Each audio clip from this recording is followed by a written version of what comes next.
She gave him 3 years. 3 years of war councils at midnight, of standing between him and assassination blades, of bleeding quietly so his empire could breathe. And the night she finally expected her name to be called, the night she dressed in silver and walked into that palace ballroom believing destiny had finally caught up with her sacrifice, he put the crown on another woman's head and called it politics.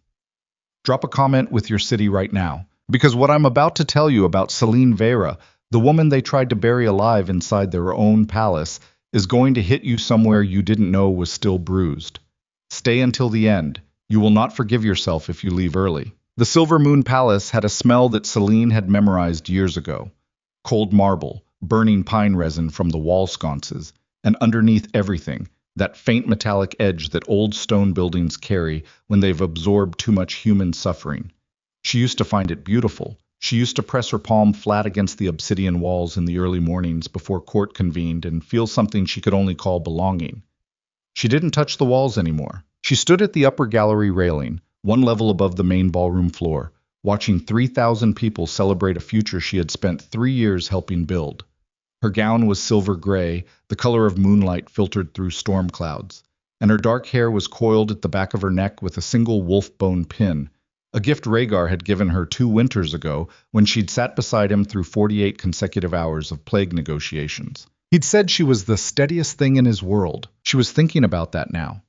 The specific weight of those words, the way he'd pressed the pin into her palm without ceremony, just quietly, like handing someone something they already deserved. Below her, Lady Seraphine Dusk laughed at something a senior court general said. The sound rose up to the gallery, clean and musical, and several lords near the center of the room turned instinctively toward her, the way flowers track light without meaning to. Seraphine was wearing gold, full imperial gold, which was a choice that hadn't been accidental, and everyone in that ballroom with functioning political instincts knew it. Her house's crest was embroidered along her collar in silver thread. The message was architectural. She had been designed for this room. Selene watched Rhaegar cross towards Seraphine through the crowd, and she tracked the way people moved aside for him without being asked. That was real power. Not the barking kind, not the theatrical kind. The kind that moves through a room like weather. He still moved like that. Whatever else had fractured between them, she couldn't stop noticing that. A hand touched her elbow. She didn't startle. She'd heard Mira's footsteps 3 seconds before contact. Soft leather boots, slight drag on the left heel, the particular rhythm of someone who is trying to approach without announcing urgency. "You shouldn't be up here alone," Mira said quietly.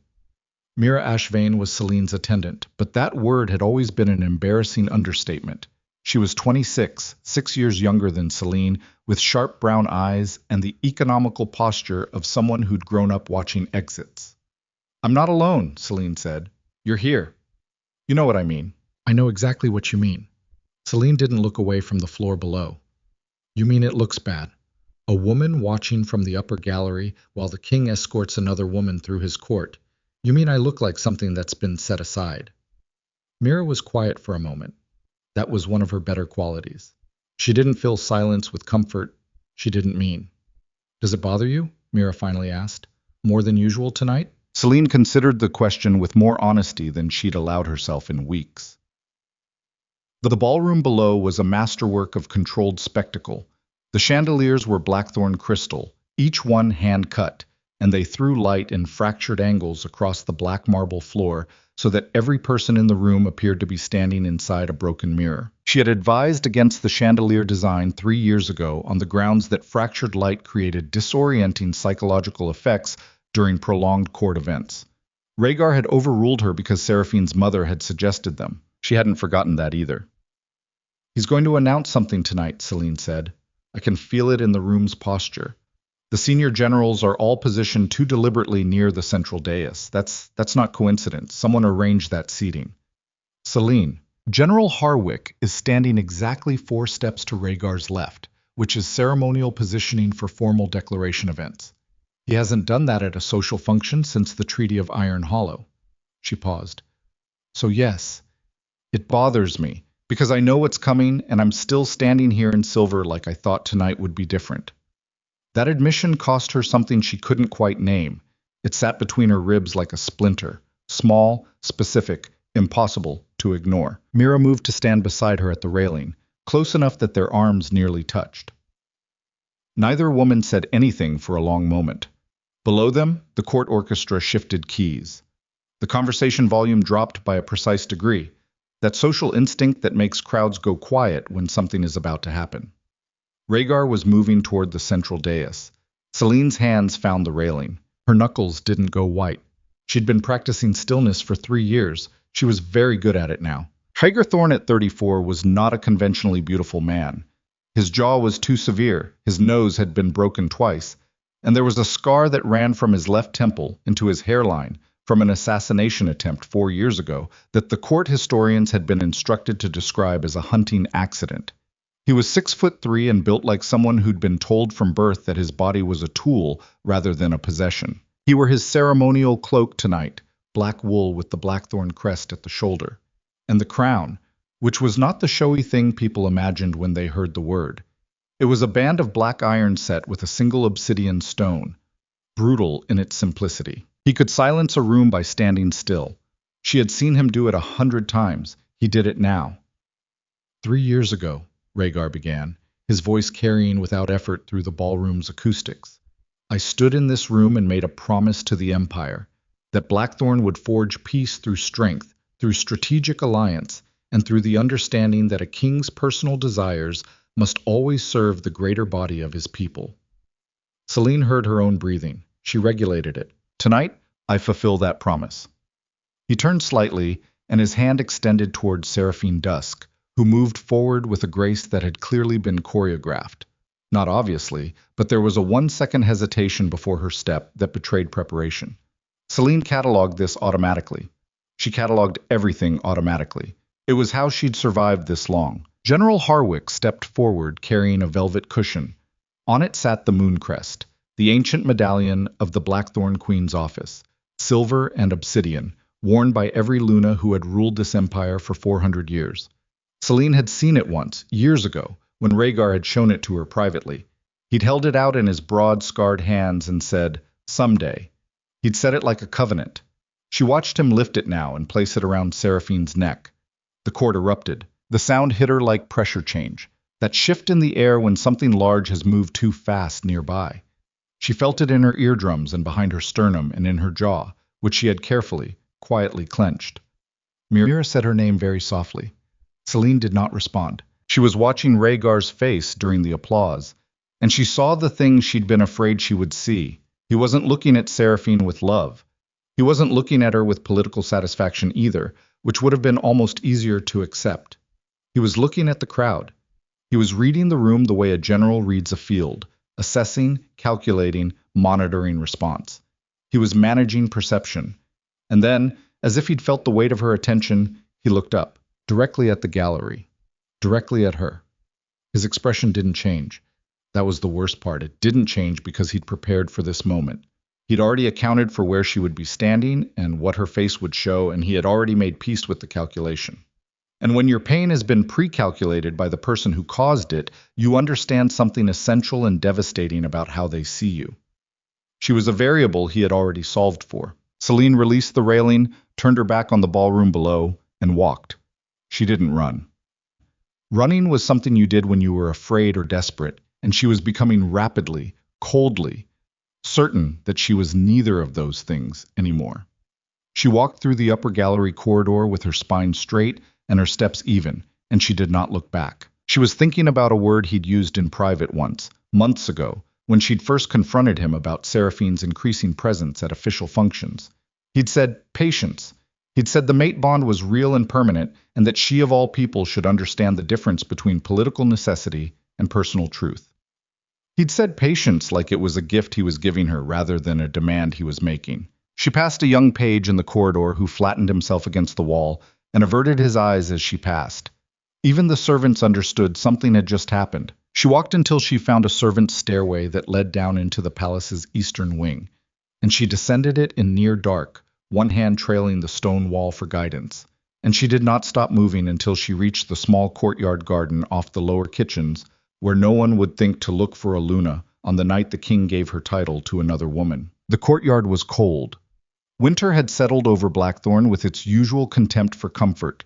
The stones were glazed with frost, and the decorative wolf pines had been stripped bare by a week of hard wind. She sat down on a stone bench that was probably 10 degrees colder than the ambient air and pressed her palms flat against her own thighs and breathed, just breathed. An alpha's relationship to pain is not the same as a civilian's. This is something people who've never held power don't fully understand.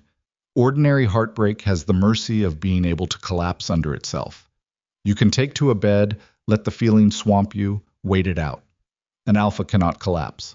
Not because they are invulnerable, but because they have spent their entire development constructing the internal architecture that allows them to function under conditions that would stop other people entirely. The cost of that architecture is that your pain doesn't go away. It goes somewhere else. It finds load-bearing walls and settles into them quietly and begins slowly and with tremendous patience to change the shape of the structure from the inside. Selene had been absorbing betrayal into her load-bearing walls for 3 years. She was beginning to understand that something structural had shifted.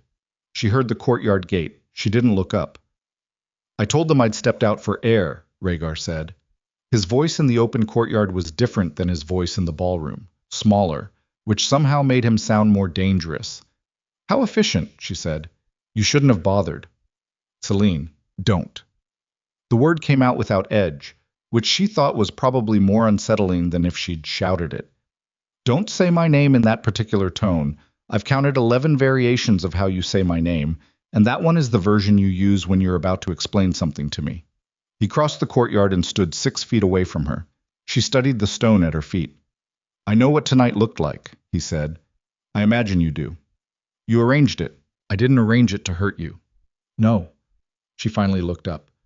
"That's almost the most honest thing you've ever said to me. You didn't arrange it to hurt me. You arranged it because hurting me was an acceptable cost of the arrangement. That's different, Rhaegar. And it's worse." He stood there absorbing that with the particular stillness of a man who knows he's wrong and is waiting to find out how wrong. The scar at his temple was more visible in the cold air. Cold did that to old scar tissue, pulled it tight. She'd touched that scar once, in the dark, after a nightmare he wouldn't fully describe, and she'd thought then that she knew all the versions of him. The War King and the Tired Man, the Alpha and the scared human underneath. She'd been wrong about how many versions there were. "The Dusk Alliance holds 3 northern trade routes," he said quietly. "Without their cooperation, we're looking at supply shortages that could destabilize 6 border territories before spring. I've been over this with you. You've seen the projections." "I have," she said. "I wrote 2 of them." "Then you understand." "I understand geopolitics, Rhaegar. I understand empire. I have sat beside you for 3 years in rooms that would have broken most people.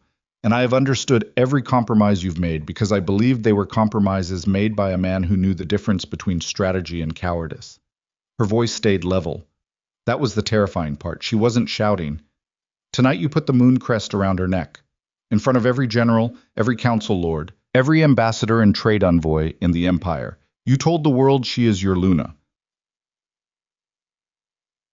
"I didn't use that word. The moon crest is louder than words and you know it." The silence between them had a texture to it. She'd noticed this about silences with Rhaegar.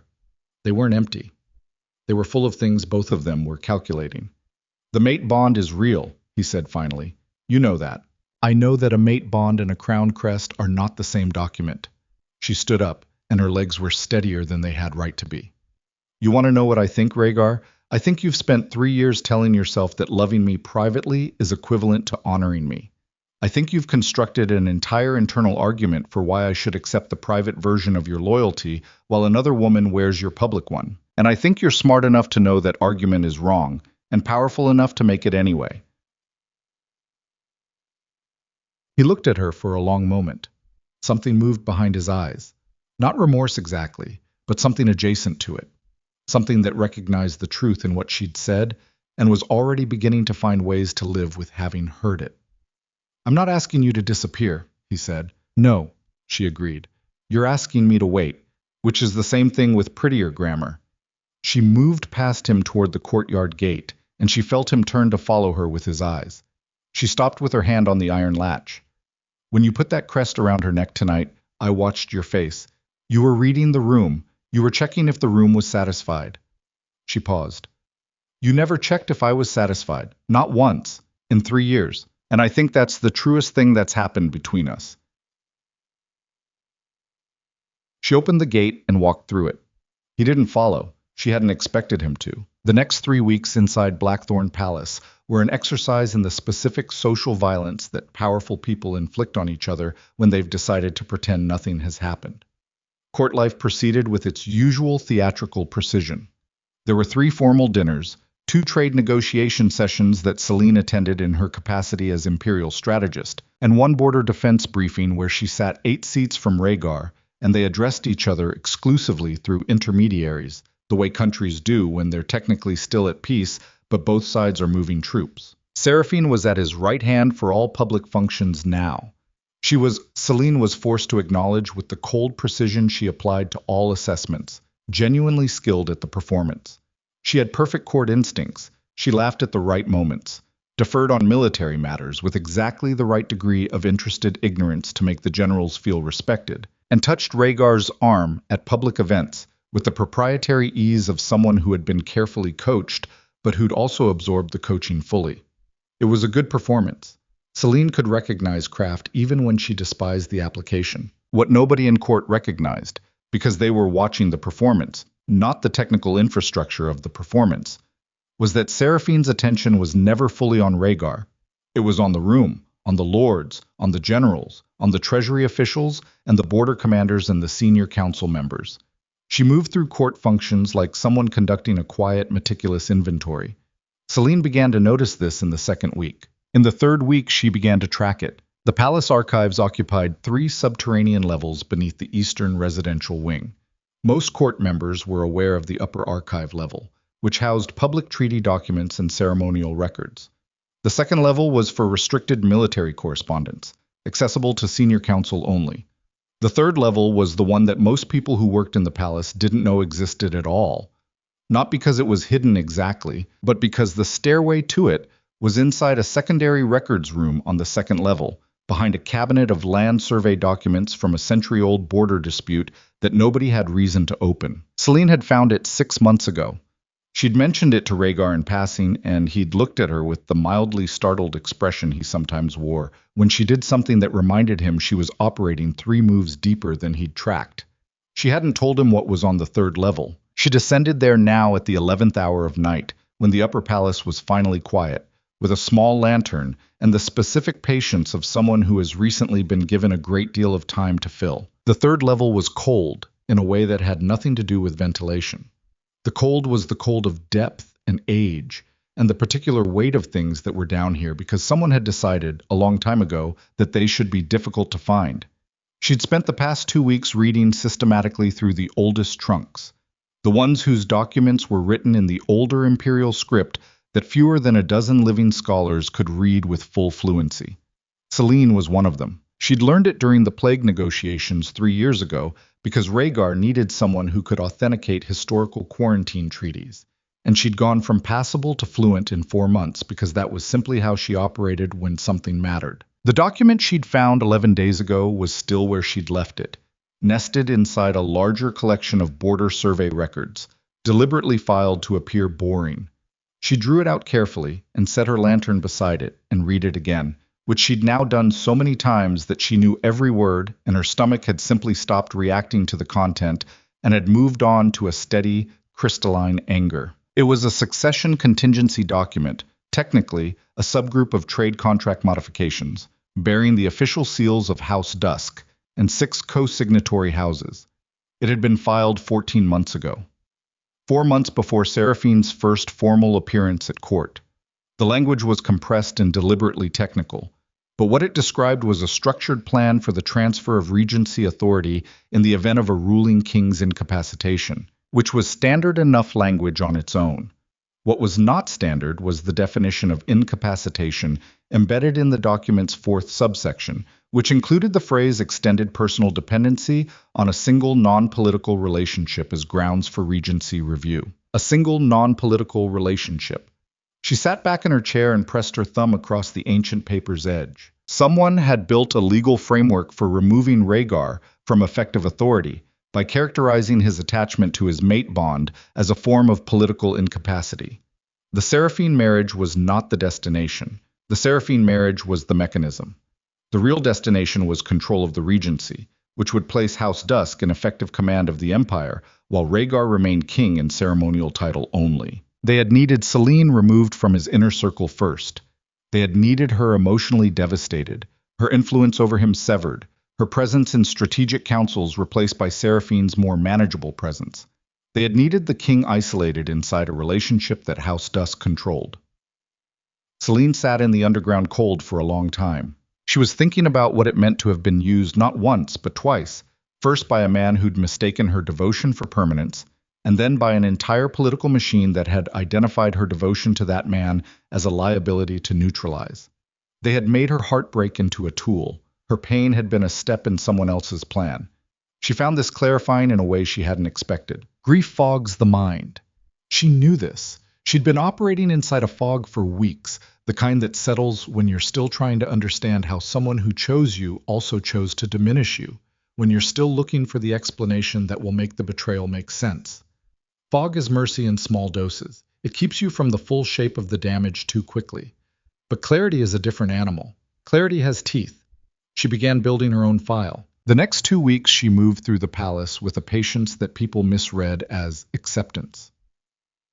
Lords who'd expected her to collapse or rage, or make some public demonstration of wounded pride watched instead as she appeared at morning council sessions with her usual composed efficiency, offered strategic assessments in her precise, economical way, and retreated to her quarters in the evenings without incident. Several courtiers privately concluded that she'd made peace with her situation. One senior lord told another that she was handling it with admirable dignity. She was not handling it, she was mapping it. The treasury route irregularities she found through a combination of the archive documents and a series of conversations with mid-level palace administrators that she conducted under the pretense of routine strategic review. Her role as imperial strategist gave her legitimate access to financial flow documentation that would have been unavailable to most palace residents, and she used this access with the careful, unhurried thoroughness of someone who is building something that needs to hold. What she found in the treasury records was a secondary channel, not illegal on its face, structured as a series of legitimate-seeming provincial infrastructure allocations that had been redirecting military supply funds away from frontier defense units and toward what the records described as special development reserves. The special development reserves were controlled by a financial instrument that traced back through 2 intermediary holding structures to House Dusk. They were defunding frontier military capacity. They were using imperial treasury resources to do it, and at least 3 border commanders had received personal financial instruments from accounts connected to Dusk-adjacent banking houses within the last 18 months. She sat in her quarters on the 23rd night of this work, documents spread across her floor, lantern burning low, the palace silent around her, and understood the full shape of what she was looking at. Rhaegar was not simply being manipulated into a political marriage. He was being positioned inside a trap that would snap shut gradually. His military capacity quietly eroded, his independent commanders financially compromised, his trusted inner circle replaced with Dusk-aligned advisors, and his personal authority over key decisions increasingly mediated through the council structure that House Dusk was systematically purchasing. By the time the trap was fully sprung, there would be nothing dramatic about it. He would simply find himself king of an empire he no longer controlled, surrounded by people who had legitimate bureaucratic authority over every mechanism he needed to function, with no legal grounds to refuse them. It was elegant. She hated that it was elegant. She pressed her back against the cold floor of her quarters and stared at the ceiling. Here was the moment. She recognized it as the moment with the same certainty you recognize the weight shift before a fall. She had information that could save his empire. She had built the entire case herself, using skills he had relied on for 3 years with a thoroughness that would survive any legal challenge House Dusk could construct. She could walk to his private chambers right now and lay it all before him, and he would understand within 20 minutes what he was standing inside. And then what? He would thank her. Probably. In the particular way he thanked her for things. Not effusively, but with the deep, genuine acknowledgement of a man who knows what he owes and cannot comfortably look at it. He would resolve the crisis. He would dismantle House Dusk. He would turn to her afterward, in the wreckage, and she would see on his face the specific expression of someone who has just been rescued by the person they failed and doesn't know what to do with that geometry. And then he would still be the man who had put the mooncrest on Seraphine's neck. The choice was sitting on her chest like a stone. She could save him from his blindness. She could let his blindness save him from something worse. Or, she closed her eyes. There was a third option that she hadn't yet let herself look at directly. Not because it was cruel, because it required a quality she was still discovering she possessed. A quality that had been buried under 3 years of devoted, self-erasing loyalty. The willingness to act entirely for herself. Not for him. Not against him. For something larger than both of them. She was still working this out at midnight when a sound in the corridor outside her door snapped her upright. Not a footstep. Footsteps she could identify and categorize. This was the particular silence that follows a footstep. The deliberate, trained silence of someone who knows how to move in a palace without being tracked. She rose to her feet in one motion, documents already sliding across the floor as she stepped over them, and she crossed to the door not to open it, but to press herself flat against the wall beside it, where she'd be behind the door's swing if it opened. It opened. The figure who entered was not large. Medium height, lean, dressed in palace servant gray that was just slightly too pristine for actual servant use. The lantern light was enough. She could see the shape of the weapon at the hip before the figure had fully cleared the threshold. "Looking for something?" Selene asked. The figure spun. A young woman, mid-20s, sharp face, the kind of controlled expression that indicates training rather than calm. "Lady Veyra," the woman said, and something in her voice was assessing rather than alarmed, which told Selene that the surprise had been mutual and that this woman was good enough at her work to absorb it and keep thinking. "I was sent to—" "Don't finish that sentence with something we'll both have to pretend I believed," Selene said. She was standing very still, weight distributed, hands loose at her sides. "Tell me who sent you and I'll make a decision about how this proceeds. Lie to me and I'll make a different decision." The woman looked at the documents on the floor. She looked at Selene. Her jaw moved slightly. "House Dusk," she said finally, with the resigned precision of someone choosing the lesser consequence. Selene felt the cold click into place, the clarity with teeth finding its grip. "How long have you been watching me?" she asked. 11 days? 11 days. She'd been building her file for 3 days of unsupervised lead before they'd noticed the pattern of her access. She filed this away. "What were your instructions tonight?" The woman's eyes went to the documents again. "To identify what you'd found," she said, "and report." "And if I'd found something significant?" A pause, shorter than it should have been. "To prevent it from going further." The air in the room was very still. Selene looked at the weapon at the woman's hip, looked at the woman's face. The woman hadn't drawn it. That was either discipline or calculation, or the specific hesitation of someone who'd been given an order they hadn't fully committed to carrying out. "You're going to go back to whoever sent you," Selene said quietly, "and you're going to tell them that I found nothing of significance. Old archive materials. Historical record review. Nothing that requires attention." The woman looked at her for a long, careful moment. "And if they don't believe me?" "Then you'll have a problem," Selene said. "But that problem will be smaller than the one you'd have if you didn't go back at all." She paused. "I know what you are authorized to prevent. I know what prevent it from going further means when it's given as a contingency instruction. And I'm choosing to let you leave. Take that for what it is." Something shifted in the woman's face. Not gratitude exactly, more like recalibration. She left. Selene stood in the quiet room for 1 full minute. Then she began to gather her documents with methodical care, her mind already moving past this moment to the next and the next, building the sequence of what had to happen now. They knew she was close, which meant the timeline had just collapsed, which meant the Winter Ascension Ball in 4 days was no longer simply a court event that she dreaded attending for personal reasons. It was going to be something else entirely. She didn't know yet what kind of something else. But she was, for the first time in 3 years, the one holding the information. And she was beginning to understand what she intended to do with it. She was gathering the last of the documents when she noticed what had been left on the floor just inside the door. The woman had dropped something when she'd turned. Small, dark. Selene crouched and picked it up, and the cold that moved through her had nothing to do with the room's temperature. It was a signet ring, House Dusk crescent mark. She recognized it immediately, because she had seen its twin, worn on a different hand in a different context, in the private chambers of someone who had told her directly and clearly that they had no connection to the Dusk family beyond formal court relation. The ring belonged to General Harwick, The man who had stood 4 steps to Rhaegar's left during the Mooncrest ceremony. The man whose ceremonial positioning Selene had read as a sign of formal announcement protocol, who was, apparently, already purchased. The trap was further closed than she'd realized, and somewhere above her, 3 levels up, the king who had broken her heart was sleeping inside it. The ring sat in Selene's palm for 11 seconds. She counted them. Not because she needed to, but because her mind had shifted into the particular mode it entered during crisis. Precise, sequential, refusing to skip steps even when instincts screamed to move faster. General Harwick, 41 years old, 22 years of military service, 3 border campaigns. The man who had personally pulled 2 soldiers from a burning garrison during the Ashfield siege and carried them out on his own back. The man Rhaegar trusted so completely that he rarely acknowledged it explicitly, which was the deepest form of trust that version of man was capable of.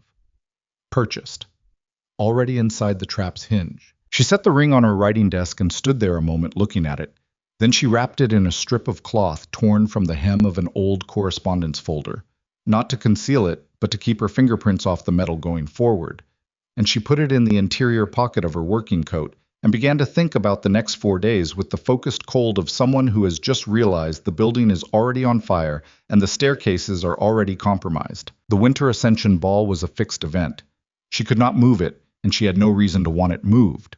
Whatever House Dusk was planning to do at or around that event, she needed it to happen on schedule and in the open, where it could be witnessed, documented, and used.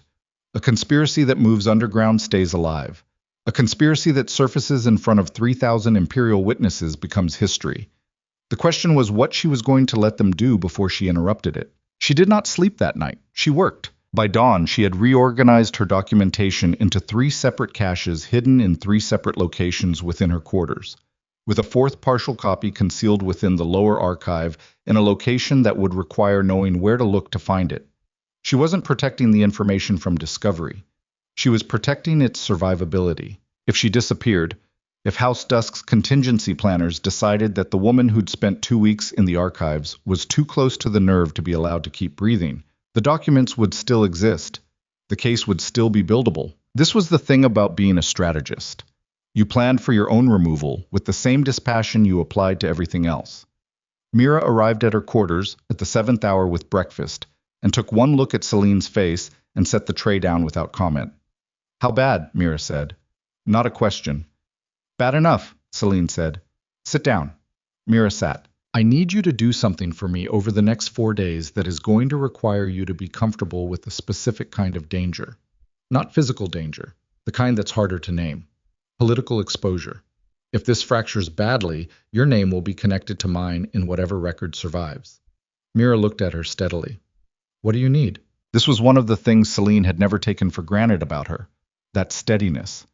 Some people are steady because they haven't fully processed the risk. Mira was steady because she'd processed it completely, and decided anyway.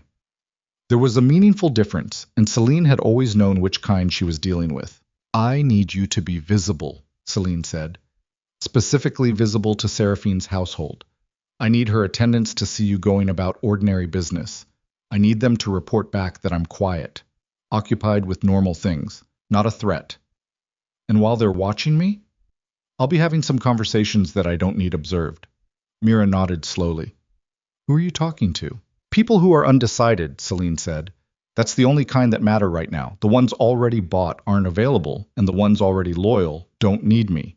It's the people standing in the middle who are trying to figure out which direction the wind is actually going, who can change what happens 4 days from now. And if House Dusk realizes what you're doing..." Selene thought about the woman in servant gray who had left her room the previous night with instructions that Selene had quietly redirected. She thought about how long that particular misdirection would hold. Probably 24 hours, possibly 36. After that, Dusk would know she was moving. "Then we move faster than they react," she said, "which is still possible, but only if we don't waste the next day and a half." Mira looked at her with the particular expression she wore when she was running her own assessment. "You're going to warn him," she said. "At some point, aren't you?" The pause before Selene answered was honest. "I'm going to make sure the Empire survives," she said. "What happens to him in the process is a separate question." Mira absorbed this and said nothing more, which meant she understood the full shape of it, which meant she was the right person for this.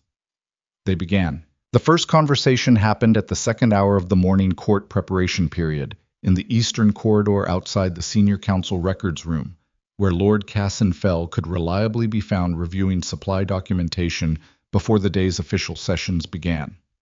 Fell was 63, had served under Rhaegar's father, and possessed the particular political instinct of someone who has survived 2 regime transitions by understanding one essential rule: back the house that will still be standing when the smoke clears. I was not yet sure which house that was.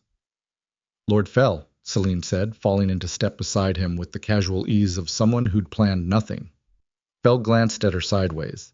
He was a compact man, silver-haired, with the kind of weathered face that made it difficult to read surprise. "Lady Veyra, you're up early." "I sleep poorly when I'm working through complicated problems," she said. "I imagine you know the feeling." "At my age, everything is a complicated problem." He kept walking, but his pace adjusted, almost imperceptibly slower. An invitation. "What brings you to the records corridor at this hour?" "Curiosity," she said. "About supply routing specifically, the frontier allocation adjustments from the last 18 months. She let the specificity land and watched his face without appearing to watch his face. "I've been reviewing some documentation that raises questions about distribution efficiency." Fell's jaw moved once. "That's Treasury territory, not strategy." "The overlap is interesting," she said.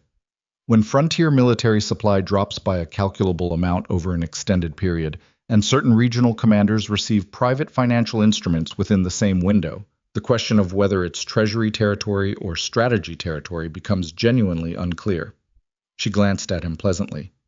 "Don't you think?" They had reached a junction in the corridor. Fell stopped. I was looking at her now with the full weight of 63 years of political survival instinct. "That's a serious characterization of what might be a routine administrative matter," he said carefully. "It is," she agreed, "and I'm being careful to describe it as a characterization rather than a conclusion, because I value precision." She paused. "I also value the wisdom of people who've seen more court transitions than most. People who understand that empires don't fall because an enemy arrives at the gate. They fall because the mechanisms inside the gate have already been redirected." Fell was quiet for a long time. A servant passed at the far end of the corridor, and neither of them spoke until the footsteps faded. "You're going somewhere with this," Fell said finally. "I'm going somewhere with everything," she said. "The question is whether there are people of experience and standing who might be interested in where that destination is." Another silence. Fell's eyes were doing the work that his face refused, cycling through calculations, assessing risk surfaces, running the geometry of loyalty and exposure and consequence. "The Ascension Ball," he said eventually. "I'm told it will be a significant event this year." "Very significant," she agreed. "I expect the court will find it memorable." He nodded once, said nothing further, continued walking. She let him go and stood in the corridor for a moment, filing his response. Not a commitment, not a rejection. The specific middle ground that a careful man occupies when he's decided to wait and see which way a particular situation breaks before formally attaching his name to anything. She needed 3 more people in that same position, maybe 4. There was a specific kind of power in being underestimated, and Selene had been living inside it for weeks now. The court had watched her absorb a public humiliation and respond with apparent composed acceptance, and they had drawn from this the conclusion that she was either broken or beaten or both. She let them hold that conclusion. It was the most useful lie she'd ever told without saying a word. The second conversation was harder. Commander Drace was 38, frontier military background, had served directly under Harwick for 6 years before his current position heading the Palace Interior Guard. He was loyal to Harwick the way soldiers are loyal to commanders who've stood in fire beside them. Not because of ideology, but because of something more chemical, more physical, the trust that forms when a person has seen you at the worst and kept standing. That kind of loyalty has deep roots. It does not break easily. But roots can be shown the wrong tree. She found him in the lower training yard at noon, running a rotation of junior guards through positioning drills.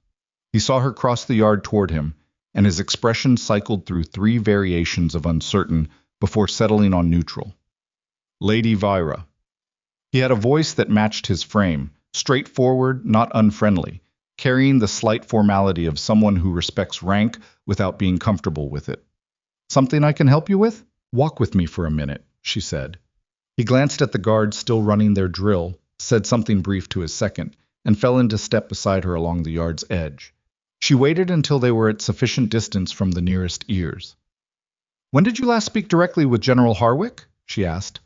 Something tightened in his face, not defensive, more like an internal check. "End of last week. Pre-ball security briefing." In that briefing, was there anything about the interior guard positioning during the ball that struck you as atypical? He stopped walking. She stopped beside him. "Why are you asking me that?" he said. His voice had dropped. Not threatening, careful. "Because you're good at your job," she said simply. "Which means you probably noticed if something was atypical and probably filed it as an irregularity you were waiting to see resolved through normal channels. I'm asking because I want to know if your instincts are telling you something your rank currently won't let you act on." Drace looked at her for a long moment. He had dark eyes set deep under a heavy brow, and they were doing serious work right now. "You're describing a hypothetical." "I'm describing an invitation to be honest," she said, "which is rarer in this palace than good fighting."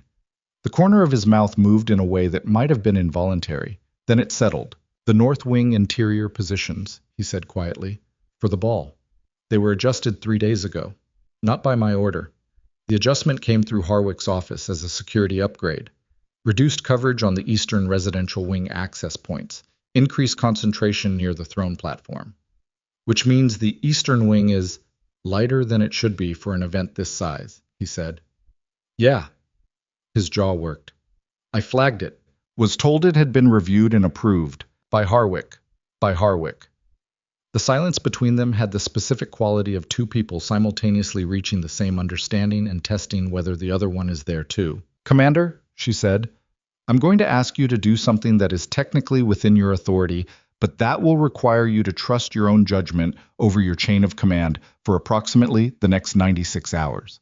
And I'm going to tell you that everything I know about your record suggests you're capable of that distinction. You're asking me to act against a senior general's orders. I'm asking you to guard your king's life using the positioning protocol your professional experience tells you is correct," she said. "That's what you were appointed to do. The question of who those orders technically came through is secondary to the question of whether the orders serve the mission you were given." Drace was very still. This was the particular stillness of a man who has been given a key and is trying to determine whether the door it opens leads somewhere he can live with going.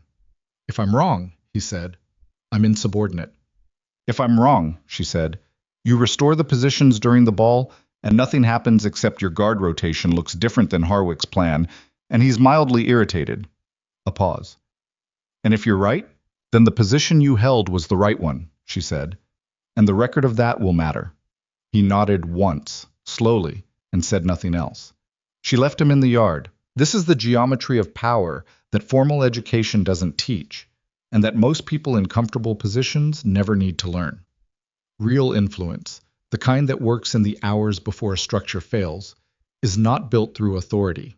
Authority is the thing that gets purchased and redirected, as House Dusk had demonstrated with considerable elegance. Real influence is built through the specific and careful act of showing people the truth about what they're already standing inside and giving them the room to respond to it with whatever integrity they were carrying before the moment arrived.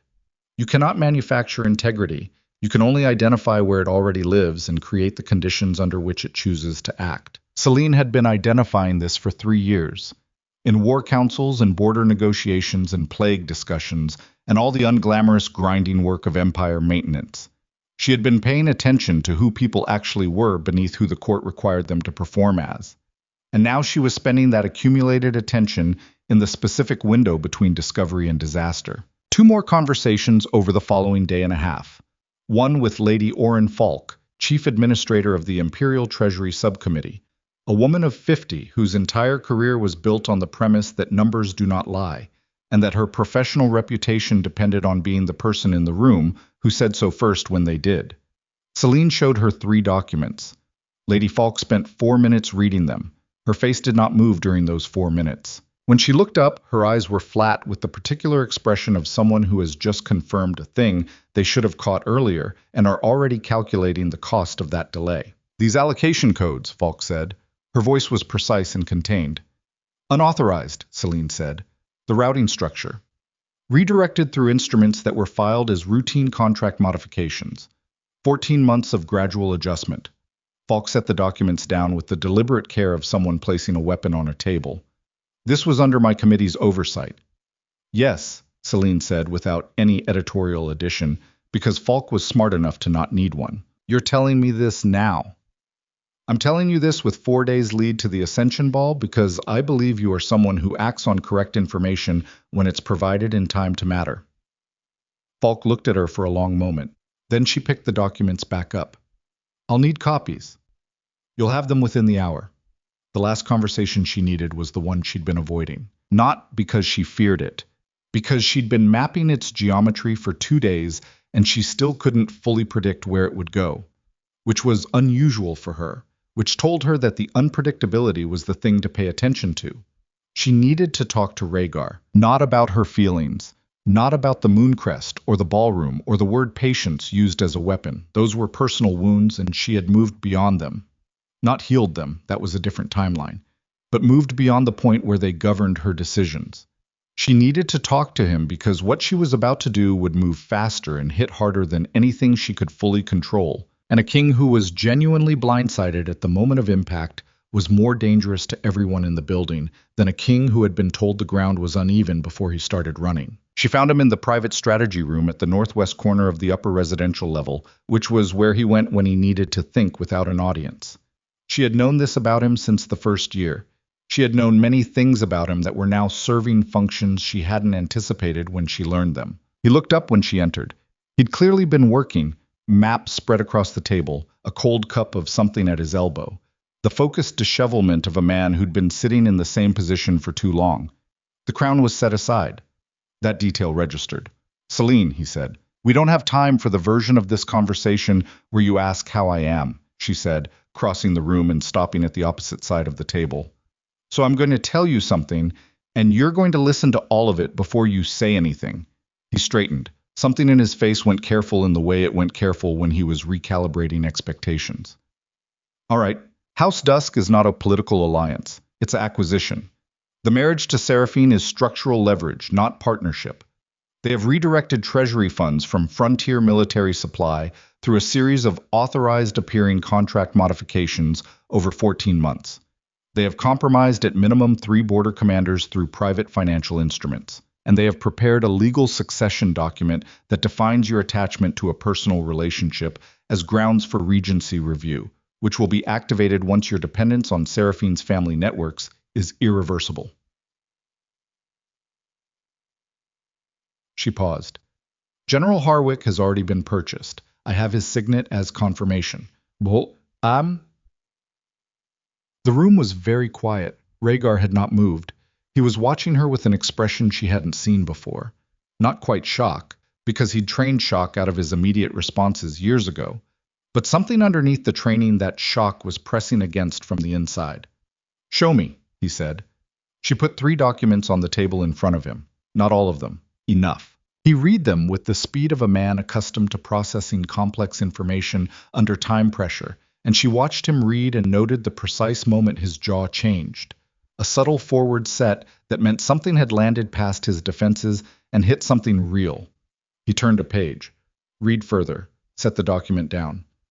How long have you known? He asked. His voice was controlled. Barely. I've had the full picture for 9 days, she said. Fragments longer. And you didn't? He stopped. Come to you, she said. That's the sentence you're not finishing. No, I didn't come to you immediately. Why? The question sat between them like something structural. She looked at him across the table and felt the full weight of the last 3 years compress into the geometry of this particular moment. The specific distance between 2 people who were mates by bond and strangers by choice, who had held each other through crisis and then become each other's crisis, who were now standing on opposite sides of a map of something that might save an empire and could not unsay what had been said in a cold courtyard weeks ago. Because I needed to know what I was going to do with it, she said. Before I told you, because the moment I tell you, it stops being mine, and I needed to understand what I was giving up and what I was choosing to do anyway. Rhaegar was silent for a long time. You could have let this run, he said. Not an accusation, a recognition. Yes, you had the information, You could have walked away from the palace and let House Dusk spring its trap and watched from a distance while the Empire folded. He paused. And I would have deserved that. The Empire wouldn't have, she said. The border territories wouldn't have. The 6,000 people on those frontier supply lines who'd have faced a winter with compromised defense capacity wouldn't have. She picked up two of the documents from the table. I'm not doing this for you. I want to be clear about that. I'm doing this because I spent 3 years learning to care about this empire as a structure worth preserving. And that knowledge doesn't stop being true because the man who first gave me access to it turned out to be someone I couldn't hold on to. He said her name then, very quietly. In the variation she hadn't catalogued. Not the explaining tone, not the commanding tone. Something she didn't have a file for. Something raw in a way that his voice almost never allowed. Don't, she said, equally quiet. We can have that conversation when the Empire is not sitting inside a trap with 4 days to the trigger event. He nodded once. His face had the particular quality of someone who is holding something difficult at arm's length, with an effort they're not going to admit to. Tell me what you need from me. I need you to be exactly as you are publicly until the ball, she said. No visible changes. No confrontations with Harwick. No altered behavior towards Seraphine that would signal movement. House Dusk needs to believe their timeline is intact until the moment it isn't. And at the ball. At the ball, she said. You're going to hear an announcement, and you're going to let it happen. His eyes sharpened. What announcement? I don't know exactly what form it will take, but I know what it's designed to do. Create a public declaration that generates legal precedent for the Regency transition. Once it's spoken in front of the full imperial court, it becomes part of the formal record. She met his eyes. And the formal record cuts both ways. Rhaegar stared at her for a long, silent moment. You're going to let them speak it into record, he said slowly. Because once it's in the record, everything I've documented becomes prosecution material instead of allegation, she said. Right now it's evidence of a conspiracy. Once they announce the thing the conspiracy was designed to achieve, it becomes proof of the crime. His jaw tightened. That means I have to stand there. Yes, in front of the entire court. And let them, for approximately 4 minutes, she said, maybe less. A very long silence. She understood what she was asking him to absorb. She understood it because she was the one who'd absorbed the same thing in that ballroom, standing still while something was done to her in public that she had the power to stop but chose not to, because stopping it in the moment would have cost the larger move. She had done it already. She was asking him to do it once. The comparison was not lost on her, and she had made peace with it not being symmetrical, because one incident of public stillness in service of a strategic outcome was not equivalent to 3 years of private diminishment, and she was not a small enough person to pretend they were the same thing. But she was also not a small enough person to rub that truth into the face of a man who was currently standing inside it. 4 minutes, he said finally. Approximately. Another silence. He picked up the documents from the table. Read them again. Set them down. What do you need me to sign? He said. And that was the moment. Not a dramatic moment. Not a moment that announced itself as significant, but a quiet, functional moment. When Selene understood that she had already won. Not him back. Not the life she'd imagined. But the thing that mattered when you stripped away everything that could be taken from you. She had been right. In the assessment, in the analysis, in the work. She had built the case that saved the Empire, while the Empire was busy deciding she didn't matter. And now the man at the center of everything was asking her what she needed from him, which was the first honest question of power he'd directed at her in longer than she could cleanly calculate. I'll have the documentation ready tonight, she said. Pre-signed authorization for Treasury audit and military internal review. Keep it with your private correspondence seal. Don't let anyone know it exists until I tell you to use it. He nodded. She gathered her documents, turned to go. Selene. She stopped. Didn't turn. I know this isn't... He stopped. Started again. I know that what I owe you doesn't fit inside an apology. I know that. I'm not going to insult what we're doing right now by pretending it does. She stood at the door for a moment. Do the job, she said. 4 days. Then we'll see what's left to say. She walked out. The Ascension Ball arrived on a night when the temperature dropped 12 degrees between dusk and midnight, and the stars over Blackthorn Palace were the particular dense, cold kind that appear when the sky has emptied itself of cloud cover and has nothing left to soften the darkness. 3,000 attendees. crystal chandeliers. The full imperial court in formal dress, every lord and lady and general and council member and foreign trade envoy arranged in the precise hierarchical geography that Blackthorn court protocol demanded. Selene was there in silver again. She had made this choice deliberately.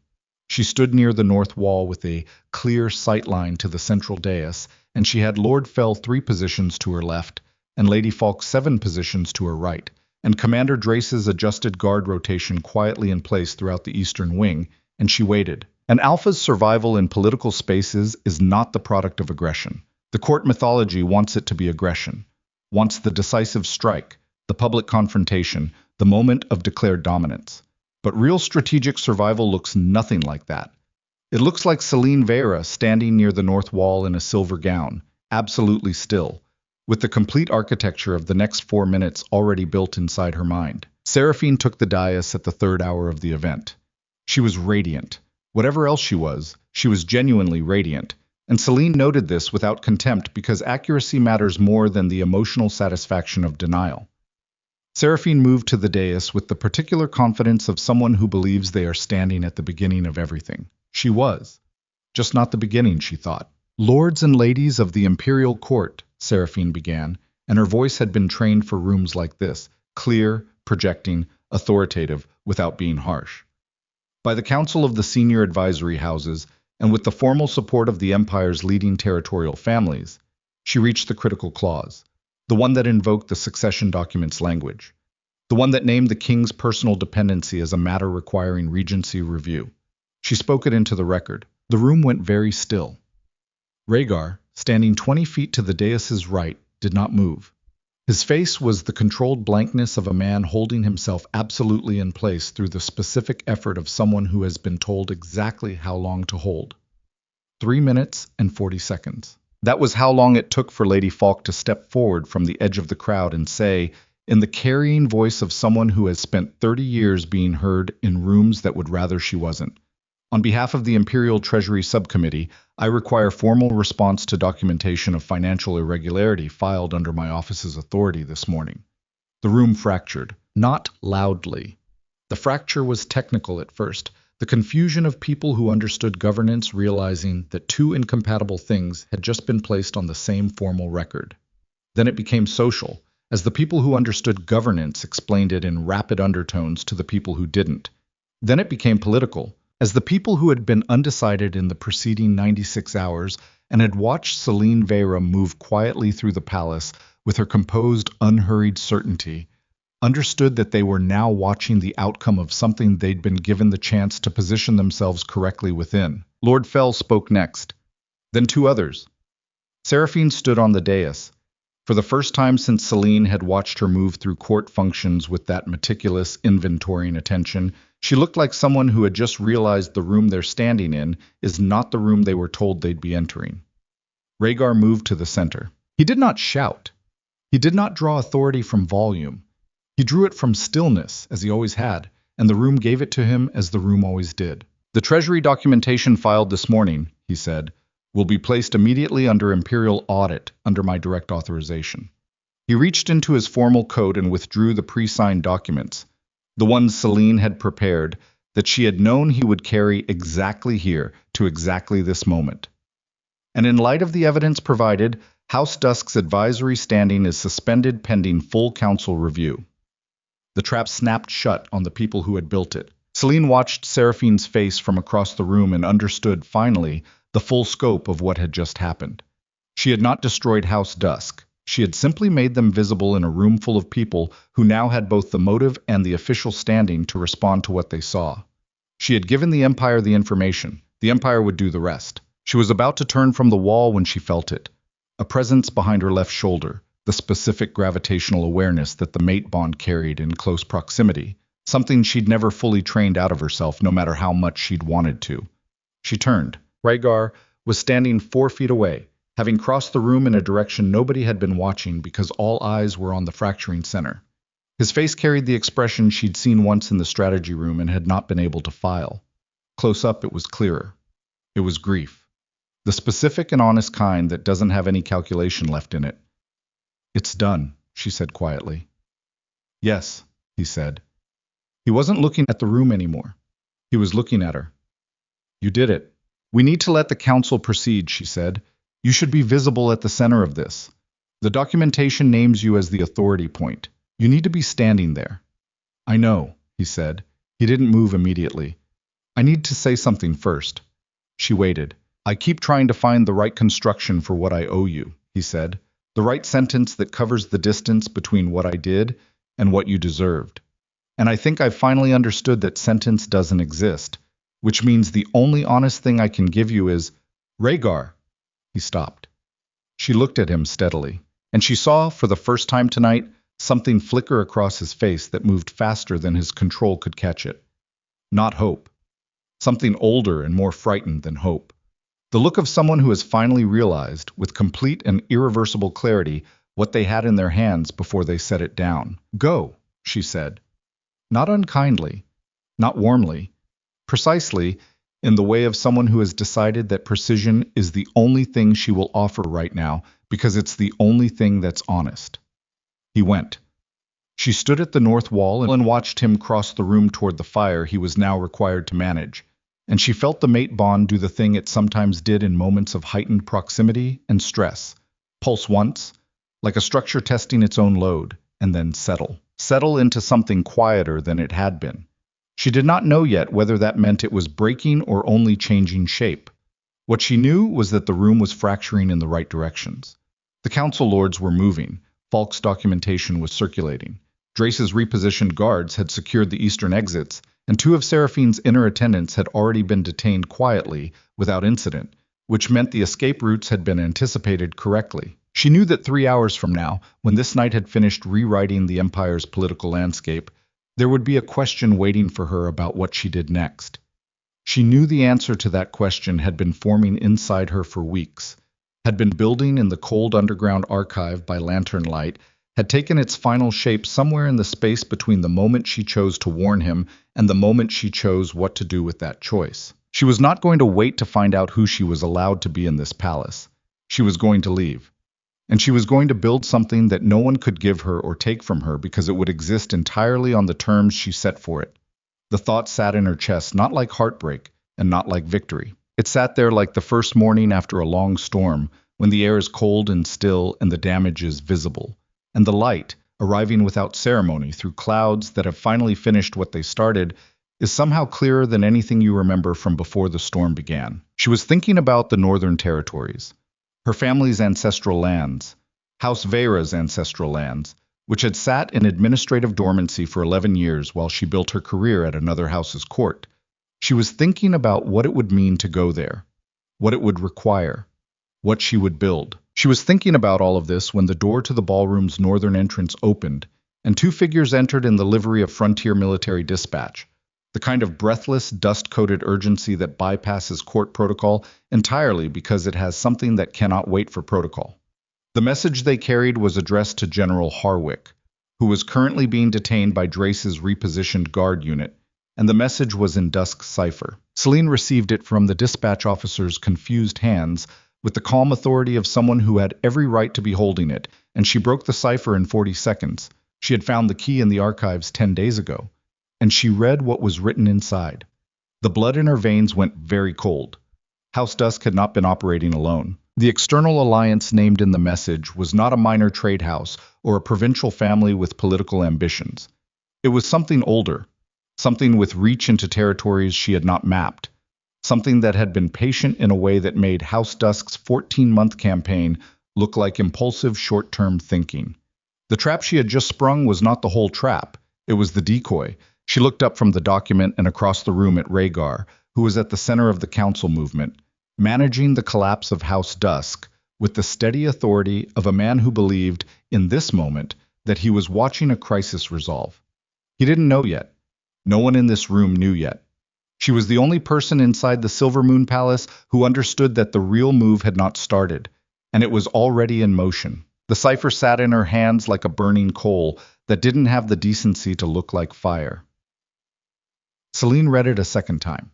Not because she'd missed anything the first time, because the mind instinctively repeats catastrophic information, searching for the version of it that isn't catastrophic. And even trained minds do this. even minds that have spent years learning to accept the shape of what is rather than the shape of what should be. There was no alternative version. The house that had funded House Dusk's operation provided the legal architecture for the succession document, bribed the border commanders, and built the financial redirection channels. Over 14 months of patient construction was House Vale, the Northern Trading Consortium, the family whose lands bordered her own ancestral Veyra territories. The family with whom House Veyra had maintained a formal peace treaty for 60 years, the terms of which had been renewed 11 years ago when her father died, and the administration of the northern lands passed into dormancy.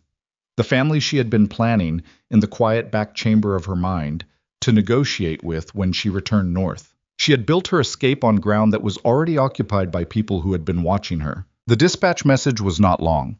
Cipher messages rarely were. Compression was the point. But it was specific in its brevity, and what it specified was this. The Dusk operation was designed to be exposed. Not to succeed in the ballroom tonight, but to be discovered and dismantled by exactly the person who had discovered and dismantled it. House Vale had identified Selene as the primary strategic threat to their larger operation 18 months ago. The Dusk Gambit was built to draw her out, to consume her attention, her archive access, her network of carefully cultivated mid-level trust, and occupy her completely while the actual operation ran deeper and quieter in terrain she wasn't watching. The real target was not the Regency. The real target was the Northern Territories. Specifically, the infrastructure that controlled the eastern mountain passes through which 80% of Blackthorn's continental trade moved. Whoever controlled those passes controlled the Empire's economic windpipe. It was not a new ambition. People had been trying to control those passes for 4 centuries. What was new was the approach. Not military seizure, which Blackthorn's border forces could repel, but legal acquisition through a series of territorial contracts that had been filed through the Imperial Lands Registry over the past 16 months, under the administrative dormancy provisions that applied to House Veyra's untended lands. Untended because Selene had been here, in this palace, building someone else's empire. Her ancestral lands were being legally consumed while she stood 3 levels underground reading about treasury fraud. She folded the message and placed it inside her coat and looked across the ballroom at Rhaegar, managing the collapse of House Dusk, with the steady authority of a man who believed this was the crisis. She had approximately 40 minutes before the dispatch officers who'd brought this message reported back to whoever sent them that it had been received by the wrong hands. 40 minutes before House Vale understood their cipher had been read. 40 minutes before they activated whatever contingency they had built for exactly this scenario, because people who constructed an 18-month multi-layered deception did not fail to build contingencies. She had 40 minutes and a room full of people who were currently looking in the wrong direction. She walked, not across the ballroom floor, which was visible and populated with the specific attention of 3,000 people in the heightened observational state that political crisis creates. She moved along the north wall toward the servants' access corridor, keeping her pace unhurried, her face composed, her body language the language of someone who needs a moment of quiet in the middle of a loud evening. She passed 2 lords who were in intense conversation with each other and did not register her. She passed a cluster of younger court members who watched her with the avid interest of people who understood something significant had just happened and were trying to orient themselves within it. She reached the corridor and turned into it, and then she moved. The palace's administrative records room was on the 2nd level, which was 6 minutes from her current position if she used the eastern stairway. The Imperial Lands Registry documentation was housed there. The public portion, the filed contracts, the legal record of every territorial acquisition and dormancy provision invoked in the past decade. She covered the distance in 4.5 minutes. The records room was empty. It was the middle of the Ascension Ball, and there was no legitimate reason for anyone to be reviewing land contracts at the 11th hour of the evening. She lit the room's work lanterns herself, located the Lands Registry section, and began pulling files. The dormancy provisions for House Veyra's northern territories were there, all of them, filed with exquisite bureaucratic precision, each document correctly time-stamped, correctly witnessed, correctly formatted, under the letters of the dormancy statutes that she had never read, because they applied to lands she had been intending to return to, but had not yet gotten around to formally reactivating. The statutes allowed external parties to file administrative management claims on dormant territories after a defined period of inactivity. The defined period was 10 years. House Veyra's lands had been dormant for 11. House Vale had filed 18 separate management claim instruments over the past 16 months. Each one covered a specific subset of the territorial infrastructure: grazing rights, water access, road maintenance authority, garrison provisioning contracts. Individually, each claim was technically narrow. Collectively, they amounted to operational control of every functional system in the territory without formally claiming the land itself, which was the specific legal distinction that made the whole structure nearly impossible to challenge. Nearly. She was reading through the third management claim document when she heard the door behind her open. She did not look up. "The records room is restricted during court events," she said. "I know," said a voice she recognized.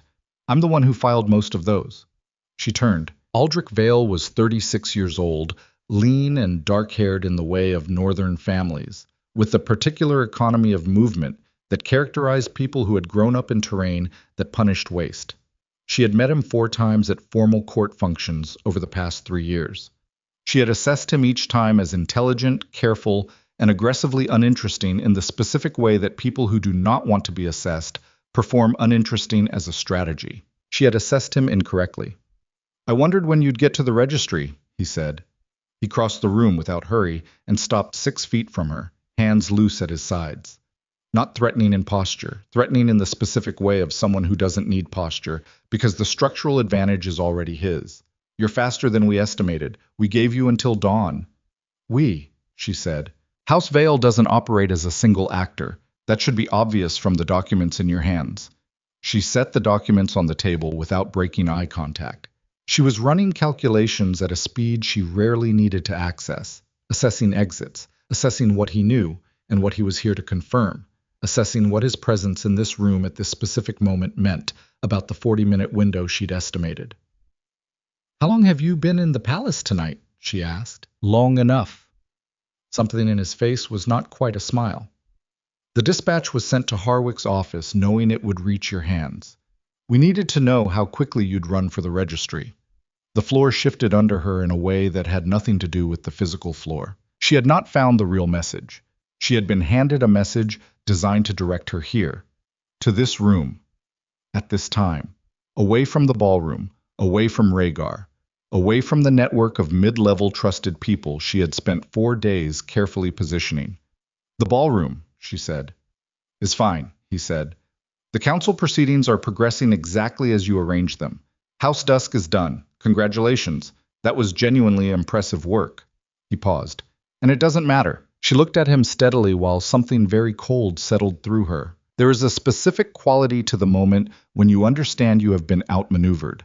Not the hot quality of anger, not the sinking quality of defeat, something colder and more precise.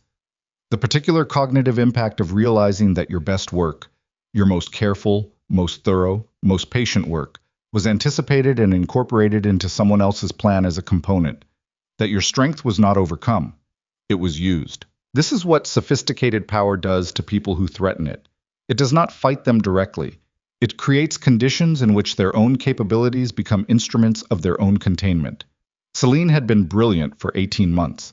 House Vale had built their real operation using her brilliance as cover. "What do you want?" she said. Not a question, a demand. "The dormancy claims stand," he said. "You can't challenge them tonight. The legal window for challenge expired 8 months ago, and the documentation is clean. What we want is your formal non-contestation, a signed acknowledgement from the heir of House Veyra that the administrative management arrangements are accepted." He paused. "In exchange for which, House Vale provides full cooperation with the Imperial Council investigation into the Dusk operation, names every financial instrument and bribed official in our network, and delivers the Eastern Pass infrastructure back to Imperial oversight within 5 years under a managed transition." She heard the shape of it. "You're offering to give up Dusk's people."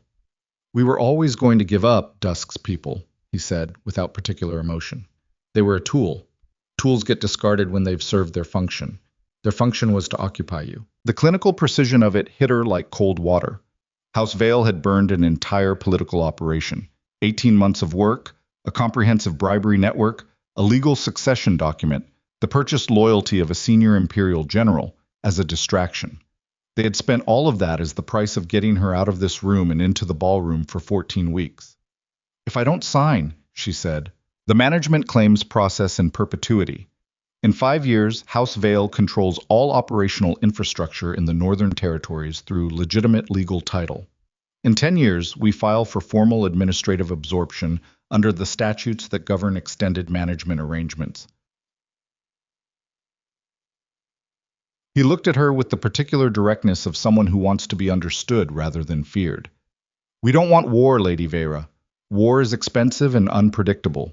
We want legal permanence. You can give it to us voluntarily tonight in exchange for something valuable, or we can wait and take it anyway. She stood very still. The philosophy of power that Blackthorn Empire was built on, that strength declares itself, that the Alpha announces, that force is the primary language, was not the philosophy she was looking at right now. What she was looking at was something older and in some ways more frightening than force.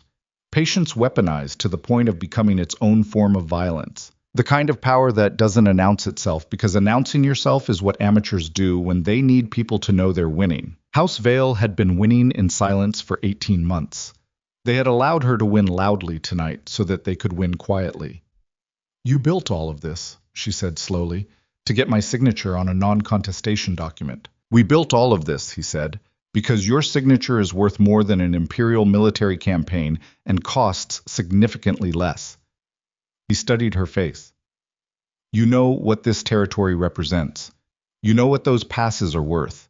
You also know that an armed confrontation over territorial claims creates unpredictable political conditions that are bad for trade, bad for the people living in those territories, and likely to consume the next decade of imperial resources that Blackthorn can't actually spare right now.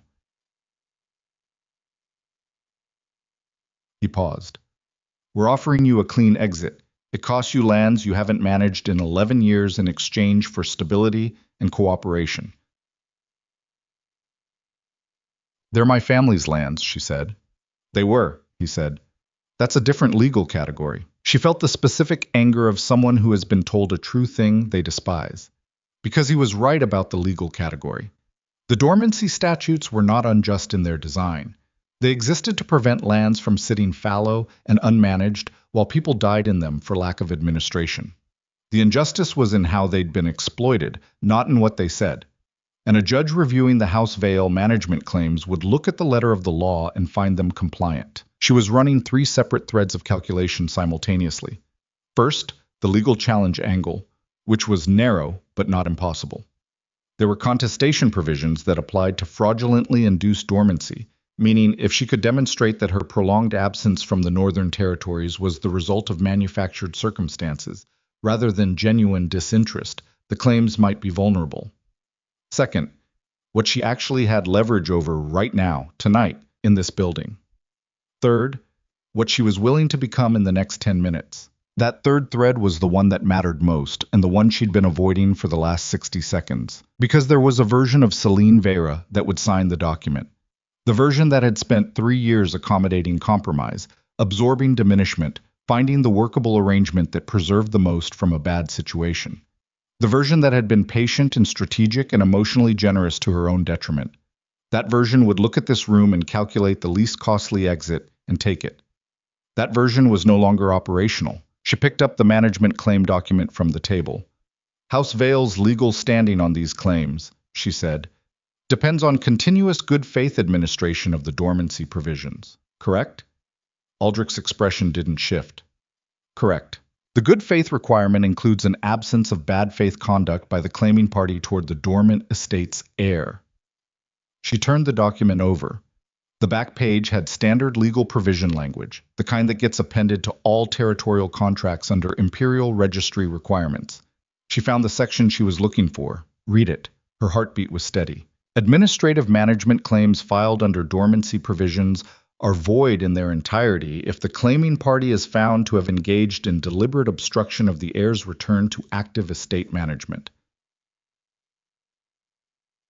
The first very slight change in Aldrich's face. That provision requires demonstrated obstruction. It requires demonstrated obstruction, she agreed.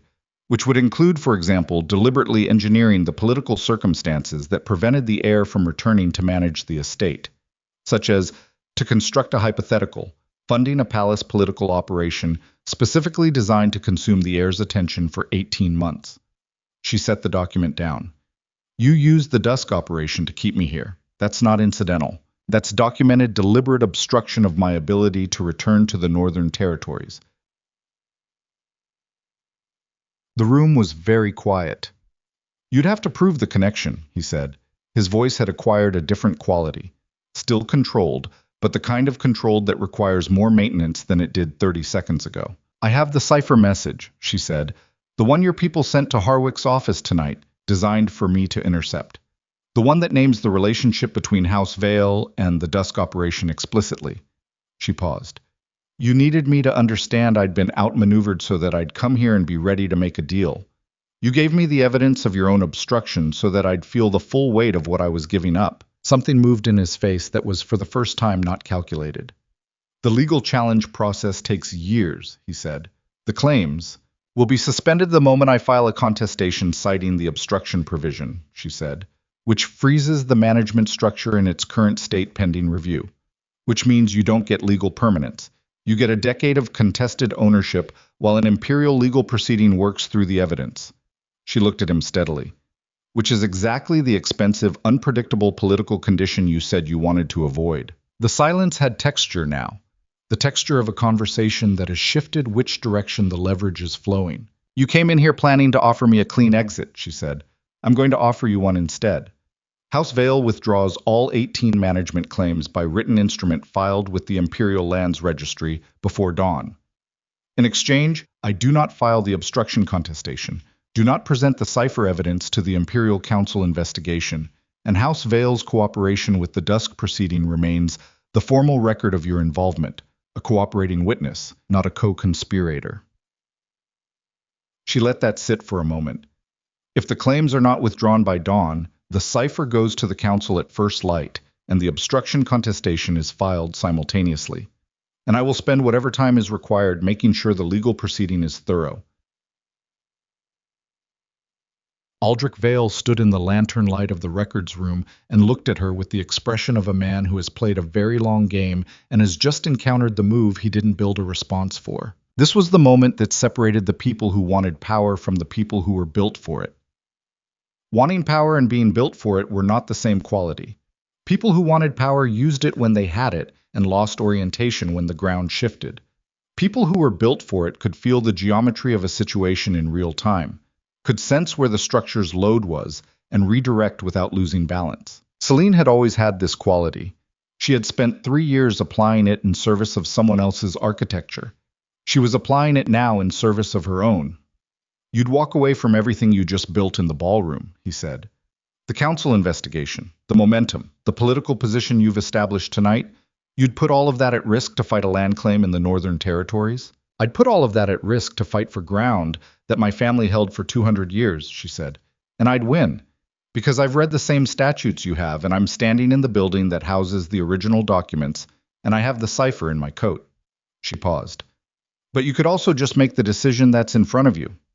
Another silence. Aldrich looked at the document on the table. He looked at her face.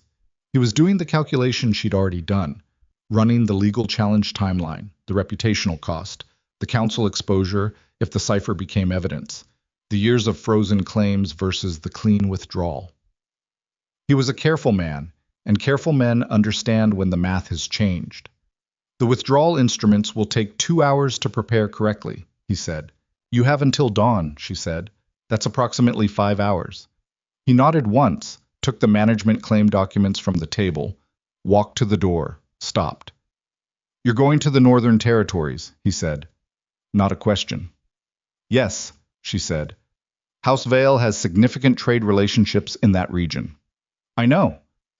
Those relationships could be structured differently, under different terms, with a different party than the one currently managing them. She looked at him. That's a conversation for a different room and a different night. He left. She stood in the empty records room for a full minute. The lanterns burned. Outside the door she could hear the distant sound of the ballroom. Not music, which had stopped, but the elevated hum of 3,000 people in the middle of something significant. She had won two things tonight. She'd also had her ancestral lands nearly consumed while she was watching, which meant she had also failed in a way that she would carry for a long time.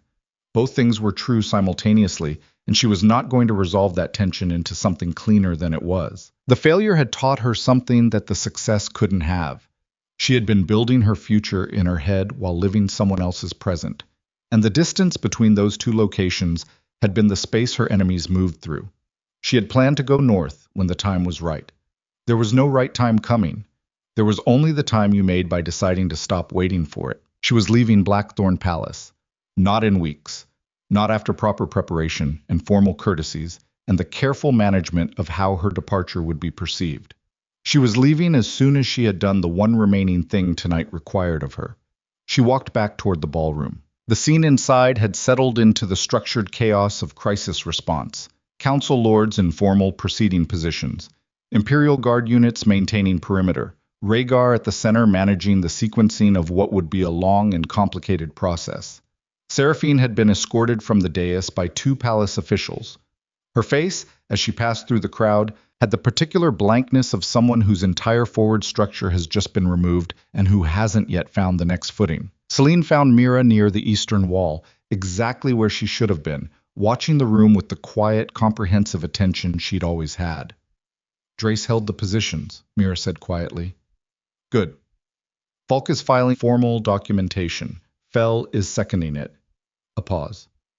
It worked. Part of it, Selene said. She met Mira's eyes. Pack what matters. We're leaving before dawn. Mira looked at her for 1 second. Then she nodded and turned and began moving toward the residential wing without asking a single question, which was one of the reasons Selene trusted her with her life. She crossed the ballroom floor. Rhaegar saw her coming. Something in his posture adjusted. Not dramatically, not in a way the people around him would read, but she knew his body well enough to catch the specific readjustment that meant he'd shifted from managing the room to tracking her specifically. She stopped 6 feet from him, close enough for conversation, far enough to be visible to the people around them as a formal interaction rather than a private one. There is a second layer to this, she said quietly. The Dusk operation was a distraction. House Vale has been filing management claims on Veyra lands through the dormancy provisions for 16 months. They're withdrawing them tonight under a contestation threat, but the documentation of their involvement is going to the council as part of the Dusk investigation, or they don't cooperate. That needs to be formalized before the proceeding closes. Rhaegar absorbed this with the rapid integration of a man who has spent a decade processing complex information in public. His jaw didn't change, his eyes did. How deep does Vale go? Deep enough that the investigation needs to go north, she said. The Eastern Pass infrastructure has been their real target. You need territorial oversight reestablished in the Veyra lands before House Vale's next attempt, which will come through a different legal mechanism within 18 months if you don't close the exposure. Selene. He'd caught something in her tone, something conclusive. What are you telling me? She looked at him directly. There are moments in long and complicated human relationships where everything that has been said and unsaid and felt and suppressed and managed and broken reaches a kind of saturation point, and the only honest response is simplicity. She had reached that point. She'd been moving toward it for weeks without fully knowing it, building toward a clarity that was both liberation and loss simultaneously, which is the specific emotional geometry that most people spend their whole lives trying to avoid, because it requires accepting that the same moment can be both of those things without one canceling the other. I'm telling you to send someone north who will hold the territories properly, she said. Someone with formal authority and imperial backing and the mandate to close the legal vulnerabilities before Vale or anyone like them tries the same approach through different instruments. I'm telling you I'm going to be that person, she said, but not as your representative, not as imperial strategist or Luna designate or any title that originates in this palace. I'm going north as Lady Veyra, heir of House Veyra, restoring my own house's standing under my own authority. The word authority landed between them. Rhaegar was very still. If you go as an independent house, he said carefully, the imperial alliance structure can be formalized through trade and mutual defense agreements, the same way it's formalized with every other independent northern house, she said. I'm not leaving the Empire's orbit. I'm leaving your court. He looked at her for a long time. long enough that the people immediately around them understood something significant was happening in this conversation, even if they couldn't hear the words. She watched him work through it. The strategic assessment first, because that was always his first layer, and then underneath it the other thing, the thing that was not strategy and was harder to move through. "I don't want you to go," he said. She heard the complete honesty of it. No management, no construction, just the simple, terrible truth of a man who had not understood what he had until the specific moment he was watching it leave. "I know," she said. "That matters less now than it would have 6 months ago. Not because I don't hear it, because what you want and what I need are not in the same location anymore, and I'm done living in the distance between them." His jaw worked once. "Is there anything—" "No," she said. Not cruelly, with the finality of someone who has already processed the grief of this and come out the other side into something that isn't grief. She turned. "Selene." She stopped. Didn't turn this time. "The Empire owes you," he said. "Whatever you build up there, that debt stands." She was quiet for a moment. "The Empire doesn't owe me anything," she said. "I did what I did because it was the right thing to do for the right reasons. Debts make it something else. Let it be what it was."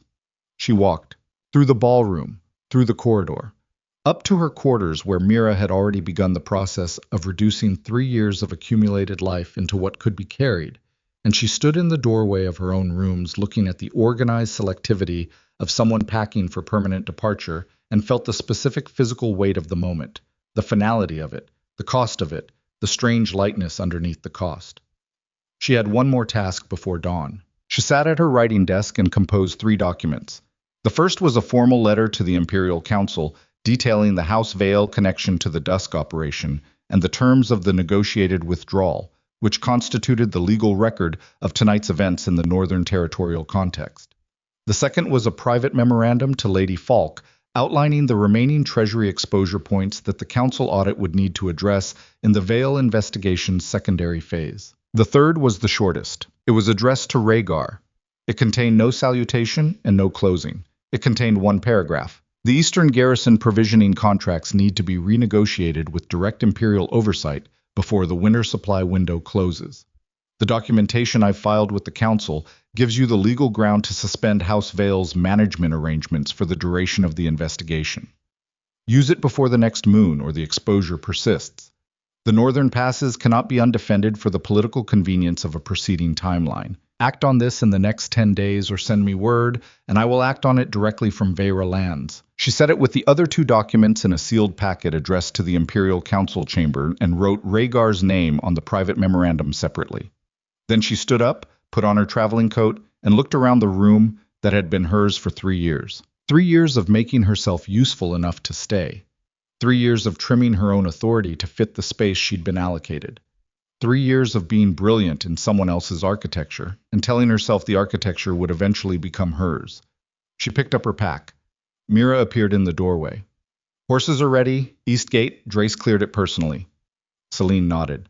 They left before the ballroom had finished its proceeding, while Rhaegar was still managing the crisis she had built the case for, while the Council was filing documentation she had constructed, while the Empire she had helped save was reorganizing itself around the event she had engineered.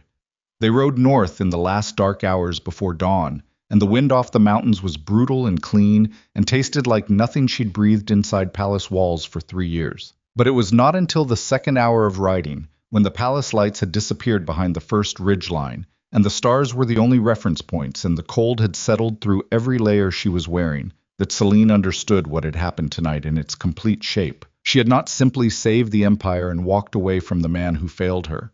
She had done something more complicated and more dangerous than that. She had saved the Empire using resources she'd built independently of the man who failed her, and in doing so she had demonstrated to herself with complete and irreversible clarity what she was capable of when she operated on her own terms. She had dismantled a conspiracy that nobody else in that palace had seen coming. She had negotiated down a territorial threat in a records room at midnight with nothing but her knowledge of the relevant statutes and the document in her own coat pocket. She had done all of this while managing her own grief, her own anger, and the specific cognitive load of operating in a social environment that had decided she was finished. And now she was riding north in the dark toward lands that needed building, and for the first time in 3 years she felt the specific quality of a life that was structurally her own. It was not comfortable. Comfort was the currency of people who'd settled for the space they'd been allocated. What she felt was something rawer and more sustaining than comfort.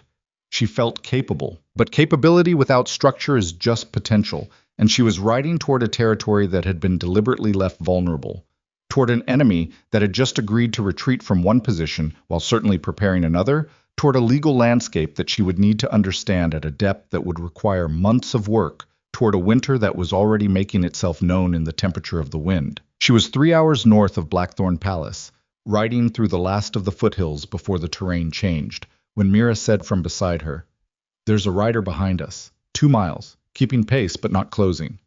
Selene didn't look back. She calculated. One rider, not a threat posture. Closing would be a threat posture. Keeping pace was something else. Keeping pace was a message. "Who did Drace say cleared the east gate?" she asked. "Just us," Mira said. But Drace mentioned one other thing. He said Rhaegar asked him which direction we were going. Selene looked at the dark road ahead. One rider, 2 miles back, not closing. Rhaegar Thorne had spent his entire adult life pursuing things by commanding them to come to him. He had never, in the 3 years she'd known him, followed anything.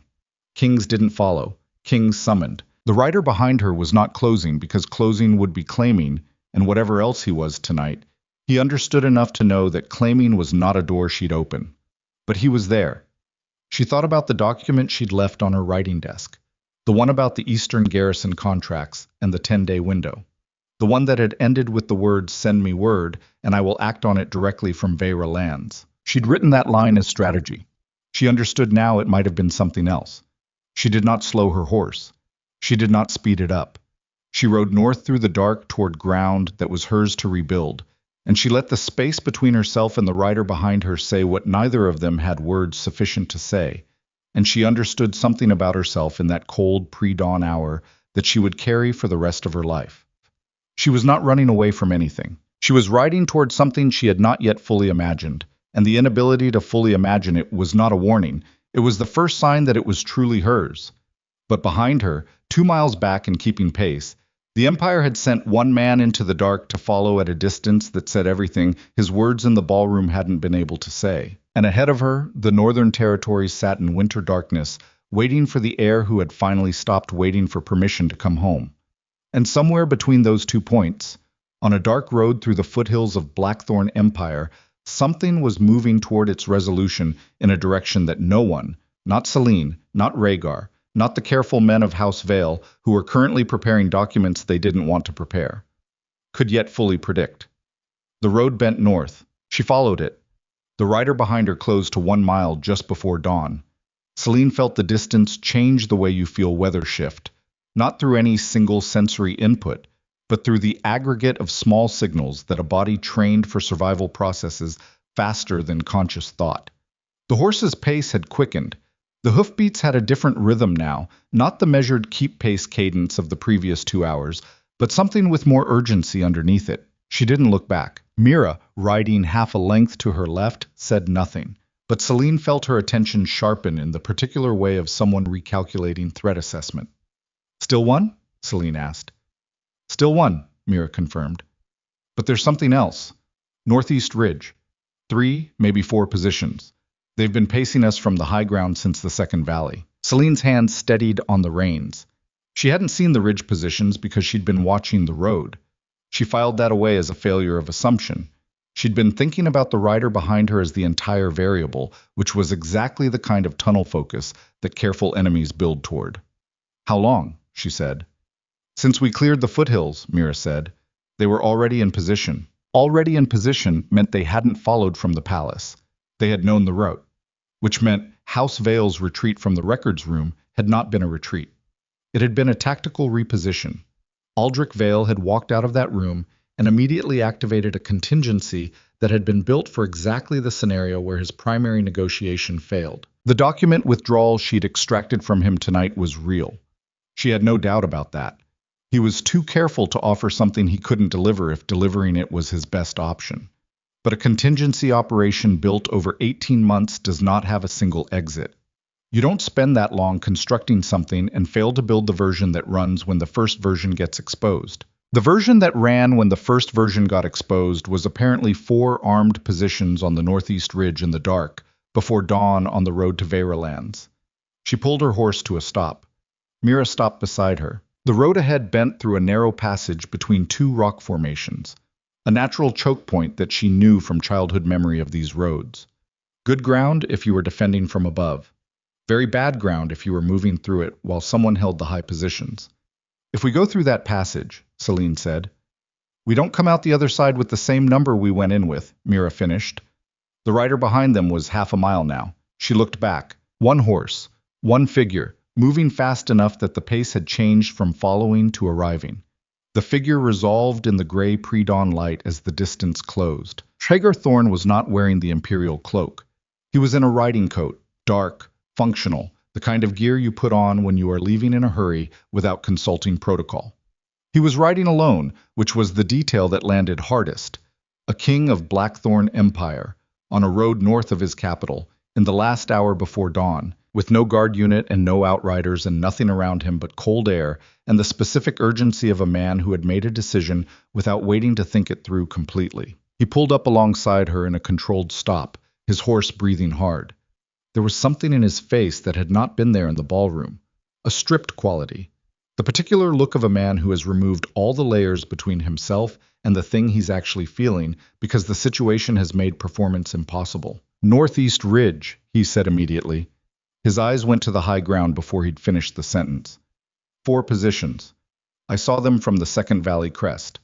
He looked at her. Vale. Yes, she said. How many do you have? 2, she said.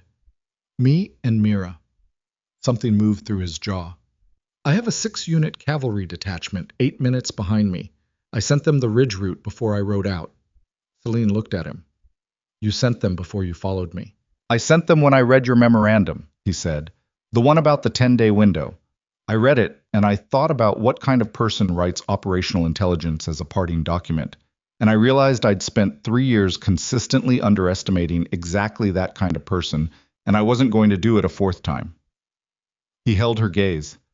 I also sent a dispatch to the Imperial Lands Registry ordering a freeze on all Vale management instruments pending council investigation. That went out an hour ago. Aldrich agreed to withdraw. Aldrich agreed when he thought you were the only enforcement mechanism, Rhaegar said. He's had 2 hours to reconsider that math. The freeze means the withdrawal is Imperial mandate, not private negotiation. He can't reverse it regardless of what happens on this road. She absorbed this. The specific quality of being anticipated, correctly anticipated, by someone who had previously made a habit of anticipating her incorrectly, was disorienting in a way she hadn't prepared for. She had built her entire departure around the premise that she was the one who saw further. She had been right about almost everything tonight except the road she was riding on. A sound from the northeast ridge. Not loud. The particular sound of repositioning, weight shifting on rock. The small noise of people who are good at stillness, but who have been still long enough that the stillness is becoming difficult. They're deciding, Mira said quietly. She was right. The ridge positions had been set for the choke point. Selene had stopped before the choke point. The cavalry detachment Rhaegar had sent was 8 minutes out on the ridge route, which meant in 8 minutes the high ground would no longer belong to Vale's people. The people on the ridge were doing the same calculation.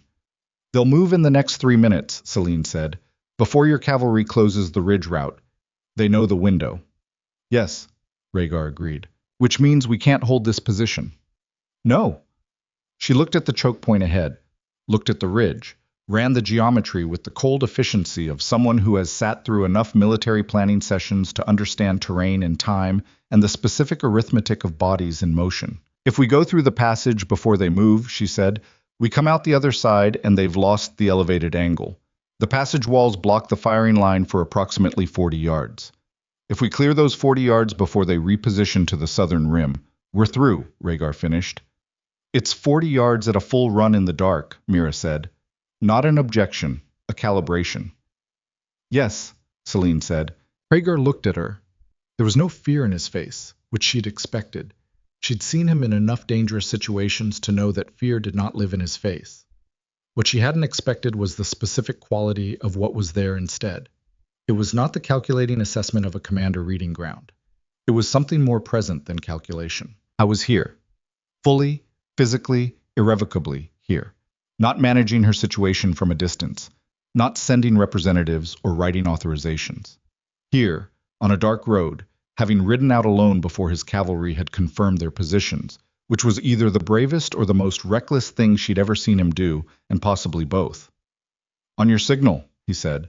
She looked at him for 1 second. An alpha who has spent years performing control and then one day simply stops performing. It is a fundamentally different creature than the controlled version.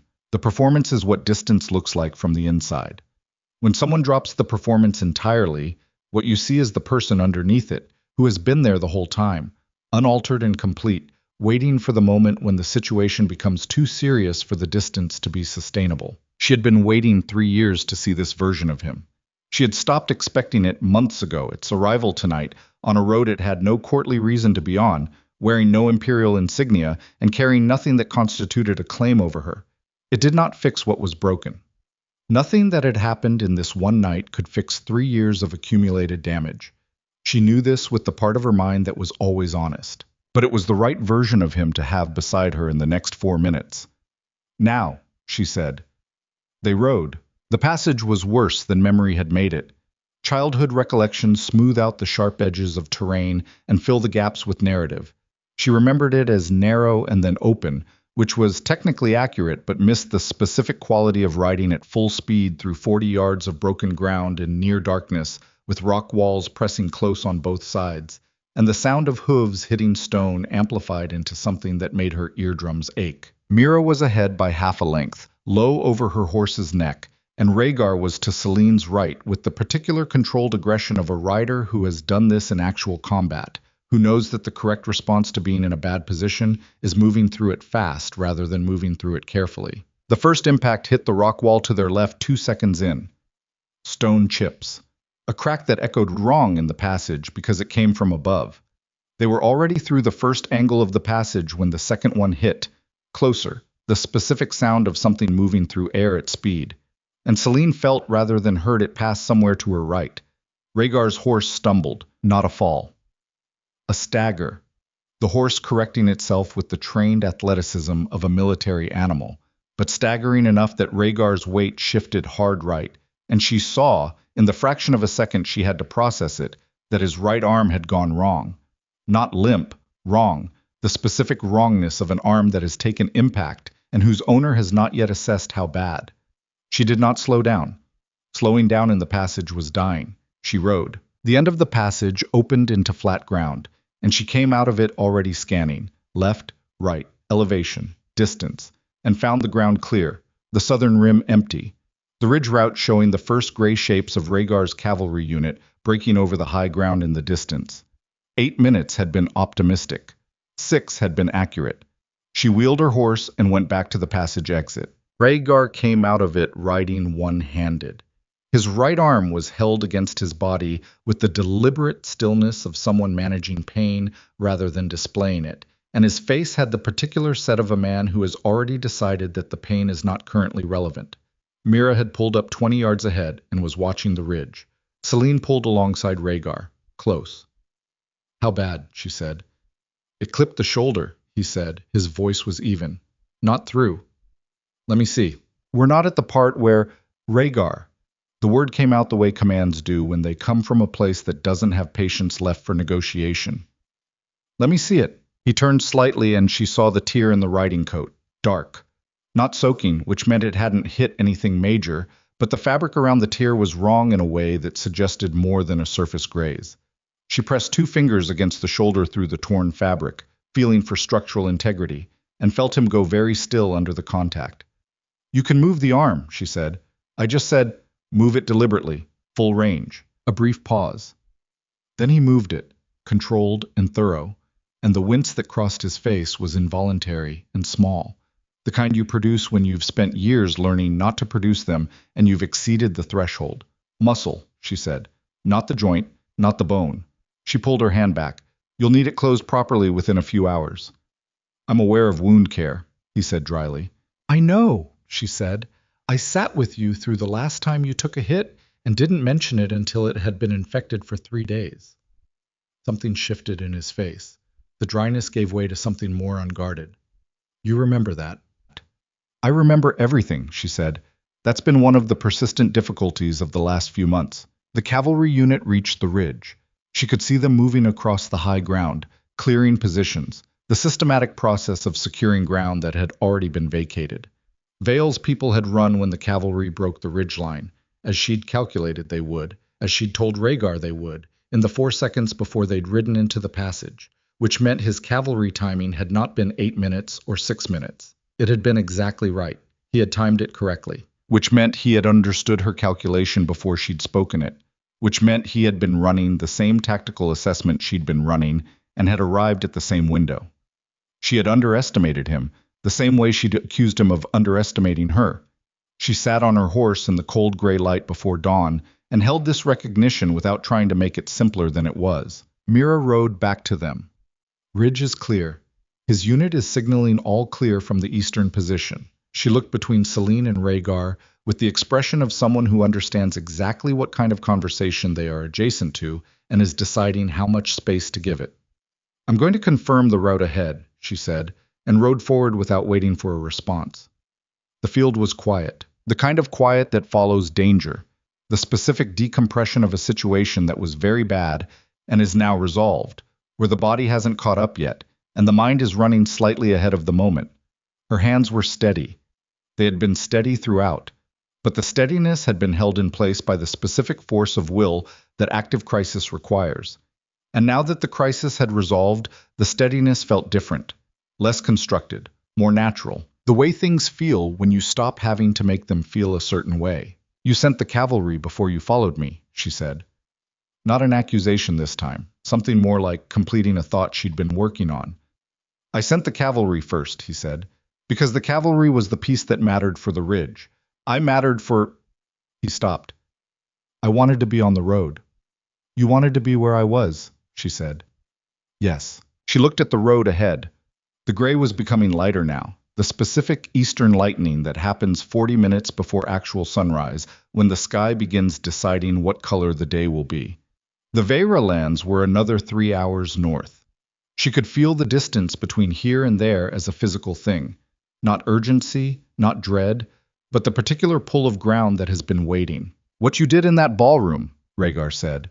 Not a new conversation, a continuation of one that had been interrupted by approximately 6 hours of political crisis and a mountain road and a shoulder wound. Selene, the whole of it.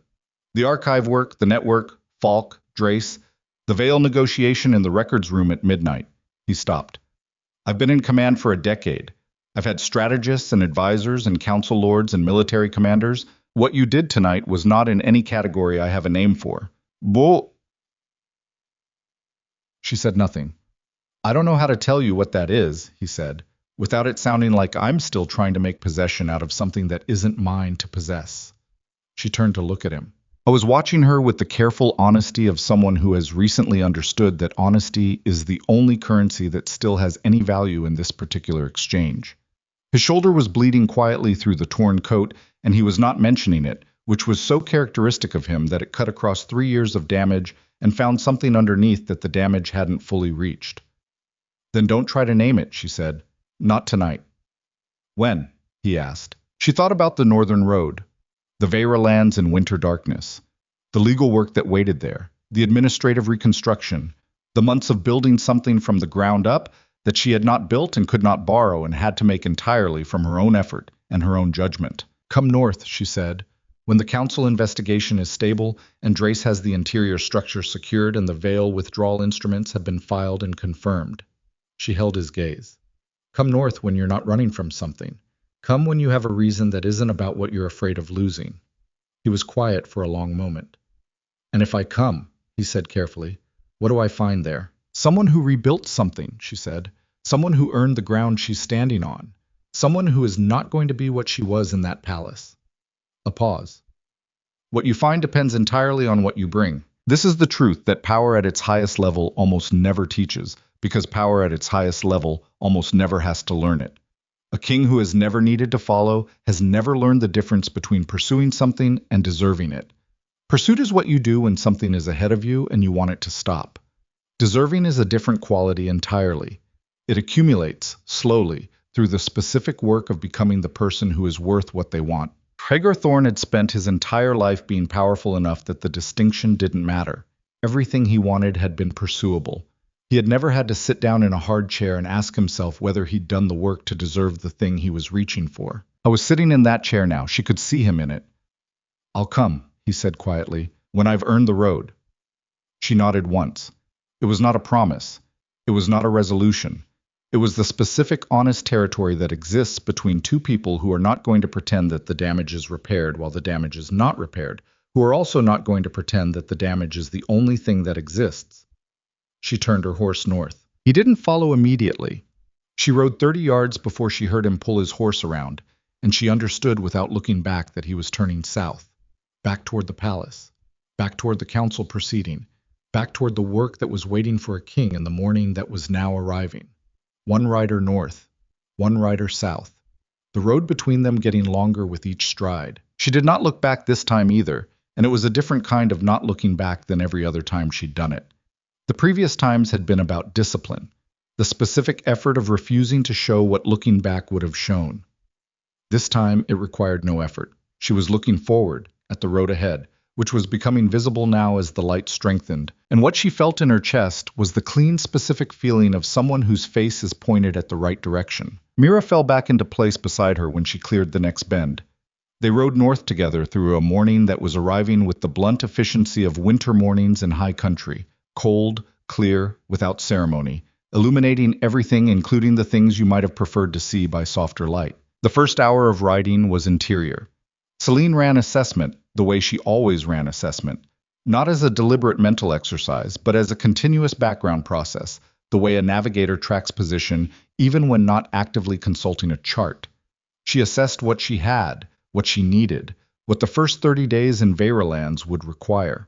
She assessed the legal timeline on the Vale management claim withdrawal and the mechanisms available if Aldrich's people delayed the filing. She assessed the territorial administrative structure she would inherit and its current state and the order in which the components needed to be addressed. She assessed what she felt about the rider who had ridden south at dawn, which was harder to do with the same precision but which she did anyway because imprecision about important things was how she'd ended up where she'd been. What she felt was not simple.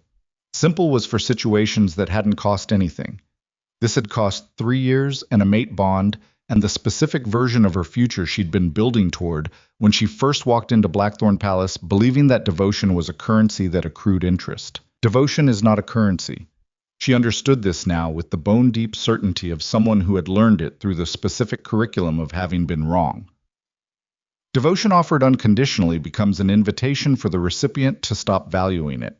Not because they are bad people necessarily, but because the mind calibrates value against scarcity, and devotion without limit has no scarcity. She had made herself too available, too legible, too completely present in someone else's space while leaving her own ground undefended.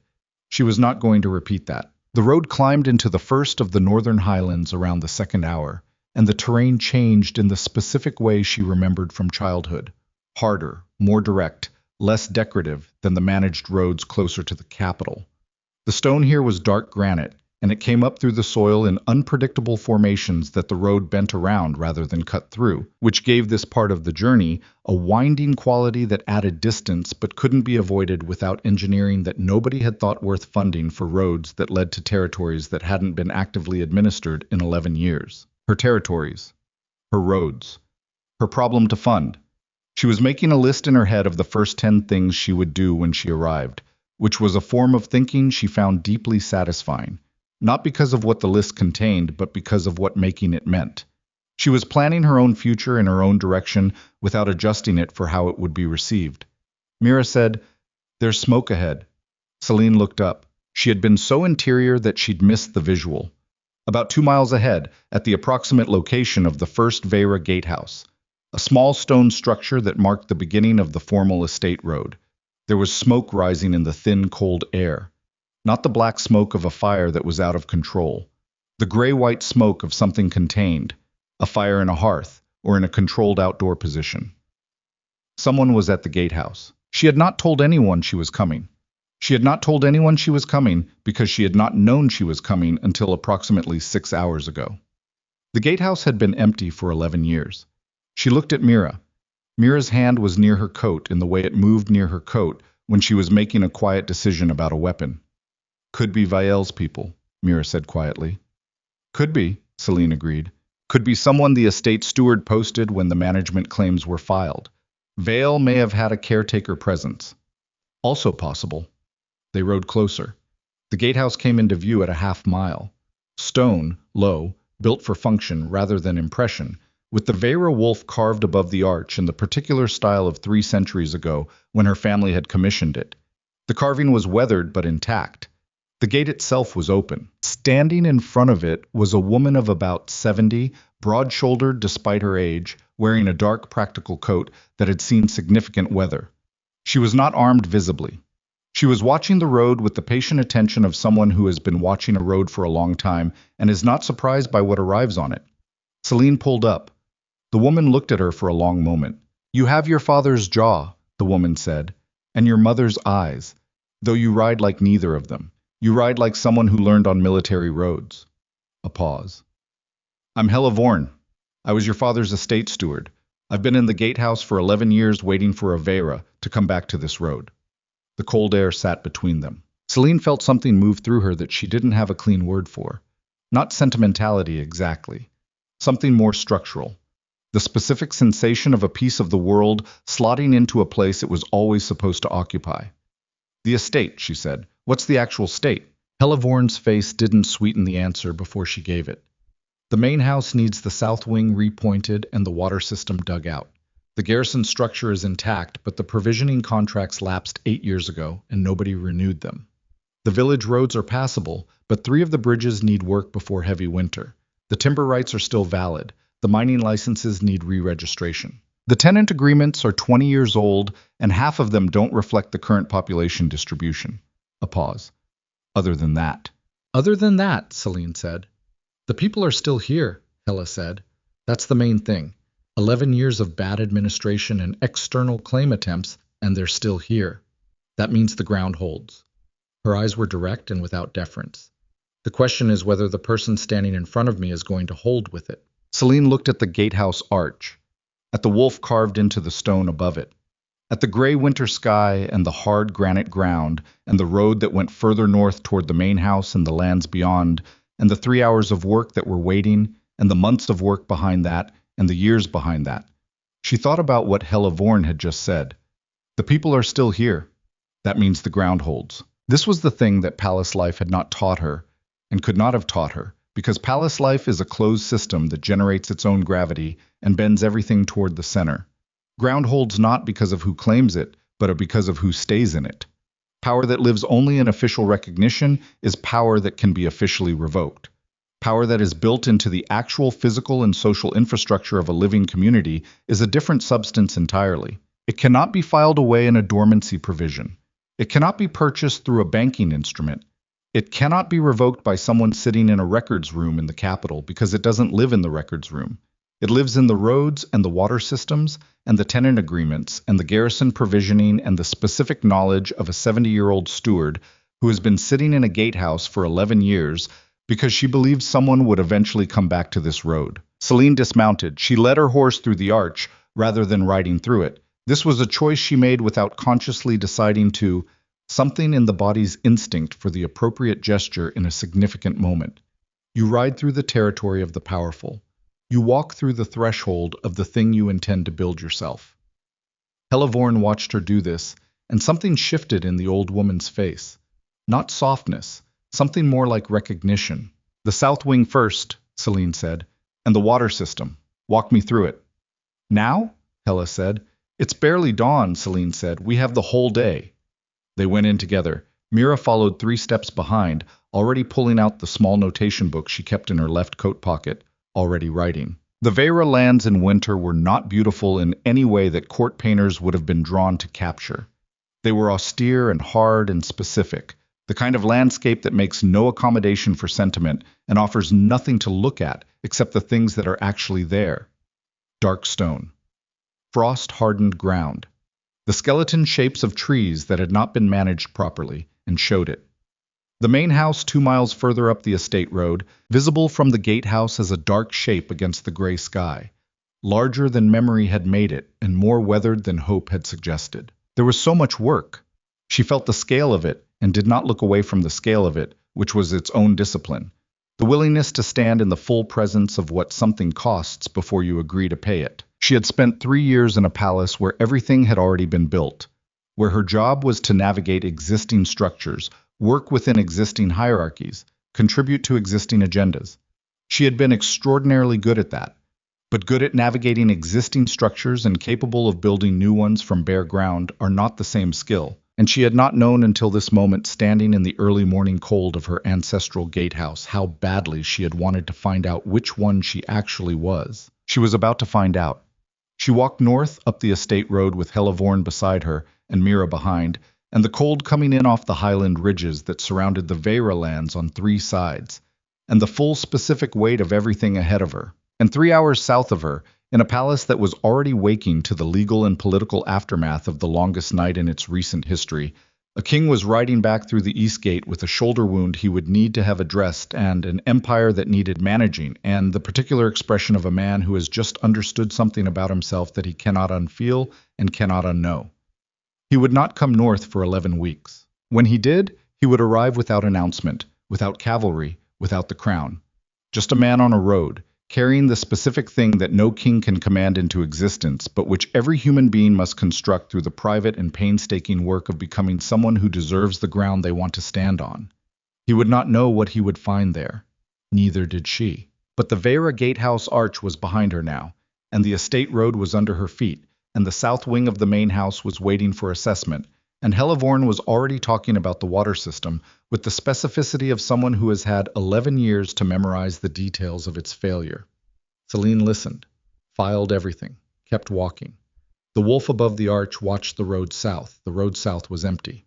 For now. But the smoke from the gatehouse hearth was rising clean and straight into the still cold air, the way smoke rises when there is no wind and no uncertainty about the direction it's going, and anyone on the road who looked north would have seen it from 2 miles away. A fire lit, a hearth active, a house occupied again after 11 years of silence. Not a declaration, not a challenge, not a message, just the simple, irrefutable, visible evidence of someone who had come home. And in the highland ridges above the Veyra estate, where the Blackthorn cavalry unit had cleared Vale's ridge positions in the hours before dawn, and then held the high ground as the morning arrived, the unit commander looked down at the smoke from the gatehouse and made a decision. He sent 2 riders south with a report and kept the remaining 4 on the ridge. Nobody had ordered him to hold the ridge. Nobody had ordered him to leave either. He was a military man, and he understood ground, and the ground below him was worth holding, and the woman who had ridden through the gatehouse arch at dawn was the reason the ridge existed as a defensible position rather than an ambush site. And sometimes military men make decisions that are not in the formal order of command, but which are in the spirit of what the command is actually for. He held the ridge. The smoke kept rising. And somewhere in the gap between the woman walking north up the estate road and the man riding south toward his capital, and the military unit holding the high ground without orders, and the old steward talking about water systems with the precise and unromantic expertise of someone who has kept faith with a piece of ground for 11 years, somewhere in the gap between all of those things, the actual shape of what was coming was forming itself out of choices and consequences, and the specific irreversible momentum of people who have decided what they are. It had not resolved yet. The next 11 weeks would not be quiet. Aldrich Vale had 2 hours to file the withdrawal instruments before the imperial freeze became permanent, and whether he would file them cleanly or attempt something in the window between the freeze and the filing was not yet settled.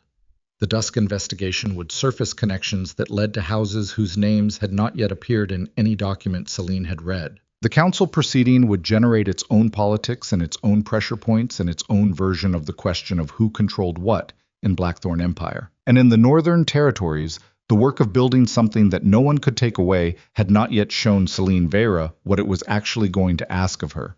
The smoke rose. The wolf watched the road. The road waited. The south wing took 3 weeks to assess properly, not because the damage was so extensive that it required 3 weeks, but because Selene refused to let herself move faster than the truth of what she was looking at. Every cracked lintel, every section of collapsed drainage, every room where the ceiling had softened from years of unaddressed moisture and the walls had begun the slow return to the earth they'd been pulled from. She walked through all of it with Helivorn and a local stonemason named Corvan, who had the weathered hands of a man who understood load-bearing structures the way some people understand language. Instinctively, completely, without needing to explain how he knew what he knew. She took notes on everything. Not because she needed the notes to remember. Her memory was thorough and she trusted it.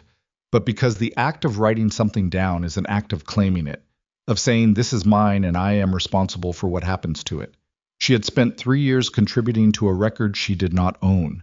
She was building a record now that belonged to no one else. The first week in the Veyra main house was the hardest. Not because of the work, which was clarifying in the specific way that physical and logistical problems are clarifying when you've spent years navigating political ones. It was hard because the house itself was saturated with the specific weight of a life she had not lived. Her father's study still had his papers in it, undisturbed because Helivorn had apparently made the decision 11 years ago that disturbing them was not her authority to exercise. Her mother's garden off the east wing was overgrown into something between a thicket and a wilderness, but the underlying structure of it, the paths, the stone borders, the old iron trellis, was intact underneath the growth. She spent an hour in that garden on the 4th day, not working, just standing in it, letting the particular grief of inherited absence move through her without trying to manage it into something more functional. This is also discipline, the willingness to feel the full weight of a thing without immediately converting it into forward motion. She had been converting grief into forward motion for months. She was learning that some grief requires the specific dignity of being stood in. The tenant meetings began in the second week. 37 tenant families held land agreements under the Veyra estate structure. Most of them had been in these territories for generations. They came to the main house in small groups, 3 families at a time, 4, with the particular wariness of people who have learned through experience not to put too much faith in the intentions of whoever currently holds authority over their livelihoods. They were polite. They were not warm. Warmth was something she would have to earn through demonstrated consistency over time. And she understood this without resentment because it was the correct and honest response of people who had been failed before. She listened more than she spoke in those first meetings. She asked specific questions about what the past 11 years had looked like for each household. What had worked, what had broken, what they'd needed and not received. She wrote down what they said. She did not make promises she wasn't certain she could keep, and she said this explicitly. I'm going to tell you what I can commit to with confidence and what I'm still assessing, and I'm not going to make the second category sound like the first. An old farmer named Brecht, who had been in the 3rd tenant group, looked at her after she said this and said, Your father made promises the same way. Careful about it. Then he looked out the window of the meeting room for a moment. We stayed, he said finally. Through 11 years of nobody being here and management contracts from people who didn't know the land and Vale's people trying to tell us the water rights had been reassigned. We stayed. He turned back to her. That means something. I want you to know that means something. She held his gaze. I know what that means, she said. I'm not going to waste it. He nodded once and said nothing else. But when the 3rd group left that afternoon, Brecht paused at the door and looked back and said, The bridge on the eastern tributary. It'll fail before the hard freeze if it's not reinforced. I have it on the list, she said. It's 3rd. He almost smiled. Your father would have had it first. My father didn't have the south wing drainage to compete with it, she said. The almost smile became an actual one. Brief, contained, the kind that doesn't come easily to faces that have been holding against difficulty for a long time. He left. Mira, who had been sitting in the corner of the room throughout every tenant meeting, waited until the door closed and said, That was the first real one. Yes, Selene said, the first real smile. I counted it too. Mira put a mark in the notation book. She had been keeping track of a kind of parallel record alongside the administrative documentation. Small human things, specific moments, the quality of individual interactions. Selene had not asked her to do this. Mira had simply begun doing it because it was the kind of record that mattered, and that official documentation would not contain. This was one of the reasons Selene had not been able to do any of what she'd done without Mira. Not because she lacked capability, but because there is a specific and non-transferable value in being known by someone who chooses to know you, who applies their attention to you not because of what you represent or what you can deliver, but because the particular shape of who you are is something they have decided is worth their attention. Selene had not had that in the palace. She had been valued for function there. Mira had been watching the specific person underneath the function for 3 years, quietly, without making it into something that would require acknowledgement. She thought about this sometimes in the evenings when the house was quiet and the work had paused, and she allowed herself the specific luxury of simply sitting. She thought about what it meant to be known, about how much of the pain of the previous 3 years had been not just the betrayal itself, but the discovery that the person she'd believed knew her most completely had not been seeing her, had been seeing a version of her that was useful, her capability, her loyalty, her willingness to absorb diminishment without breaking, and had confused the useful version with the complete one. You cannot be loved by someone who is only seeing the version of you that serves them. You can be valued by them. You can be needed by them. But value and need are not love, and the most sophisticated forms of pain come from living inside that confusion for long enough that you start to lose track of the difference yourself. She had not lost herself entirely. She knew this now with a clarity she couldn't have had while she was still inside the palace's gravity. She had bent, but not broken. She had accommodated, but not disappeared. She had given more than she should have and received less than she deserved, and had finally, after 3 years and one very long night, chosen her own ground. The choice had cost something real. She was not going to pretend it hadn't. But cost and wrong are not the same category. The veil withdrawal instruments arrived on the 12th day, filed cleanly with the Imperial Lands Registry, as agreed. Lady Falk sent a personal courier with confirmation copies and a brief handwritten note that said only, "Instruments confirmed. Investigation proceeding. You are owed a conversation when time permits." Selene wrote back, "When time permits," she meant it. The Eastern Tributary Bridge was reinforced in the 3rd week, which moved it up from 3rd on the list to 1st. When Corvin the Mason looked at it and used the word imminent in a way that did not allow for list position argument, Selene stood on the bridge in cold mud up to the top of her boots, directing the reinforcement work for 6 hours straight, and went home that evening and washed the mud off her hands and looked at them in the basin water and thought about the council ballroom and the crystal chandeliers and the way her hands had looked in silver gloves, and found that the image was further away than she expected. Not gone, just further. Hager's letter arrived at the end of the 4th week. Not a formal imperial communication, no seal, no official header. 2 pages in his own handwriting, which she recognized by its particular compression. His letters leaned slightly left, which she'd noted years ago, and had filed as characteristic of people who learn to write under time pressure, who develop the habit of moving across the page faster than they can fully extend each character. She read it at her father's desk, which she had cleaned out and claimed as her own in the 2nd week. He wrote about the council investigation, about the scope of the Vale connection expanding into territories she hadn't mapped, 2 houses in the western provinces whose involvement was creating complications that the proceeding hadn't been structured to absorb efficiently.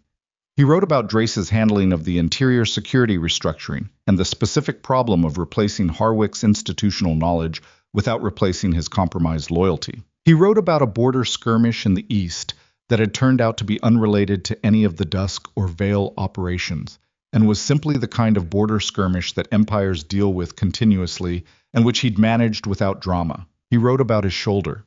It had been properly closed by a palace surgeon 4 hours after he'd ridden back through the east gate. It would scar. He wrote this without complaint and without the performance of stoicism that she'd seen him apply to injuries before. He wrote it as a simple fact, the way you report things to someone you're not trying to manage.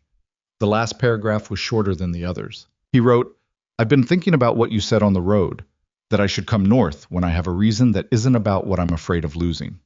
I've been trying to understand the difference between those 2 things, and I'm not sure I've fully worked it out yet. I thought you should know I'm trying to work it out rather than just deciding I've worked it out, because I think those are different, and I think you would know the difference." She set the letter on the desk. She sat with it for a while. Then she wrote back. She wrote for half an hour, which was longer than she'd expected, and the letter covered the south wing and the bridge and Brecht.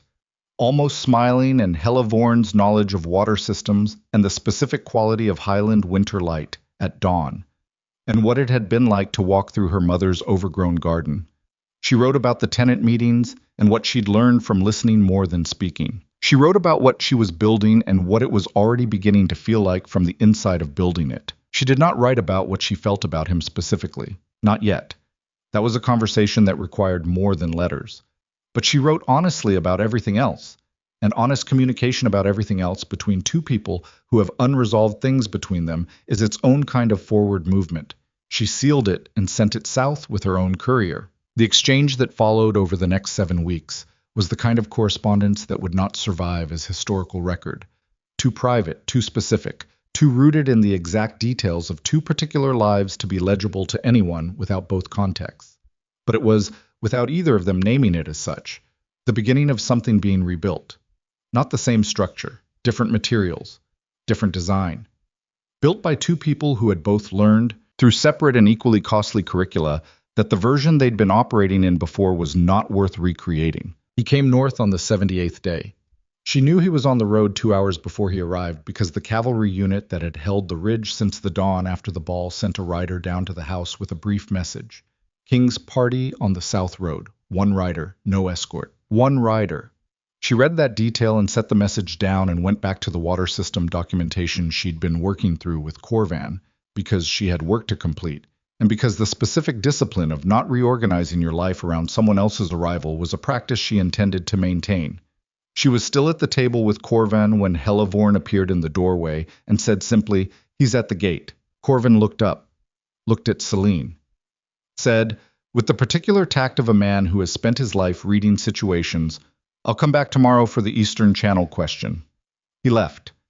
She sat at the table for another minute, not from hesitation, from the specific intentionality of someone who is choosing each step of this carefully, because some moments deserve to be entered deliberately rather than arrived at by momentum. Then she stood and walked through the house and out the front entry. Rhaegar Thorne was standing in the yard.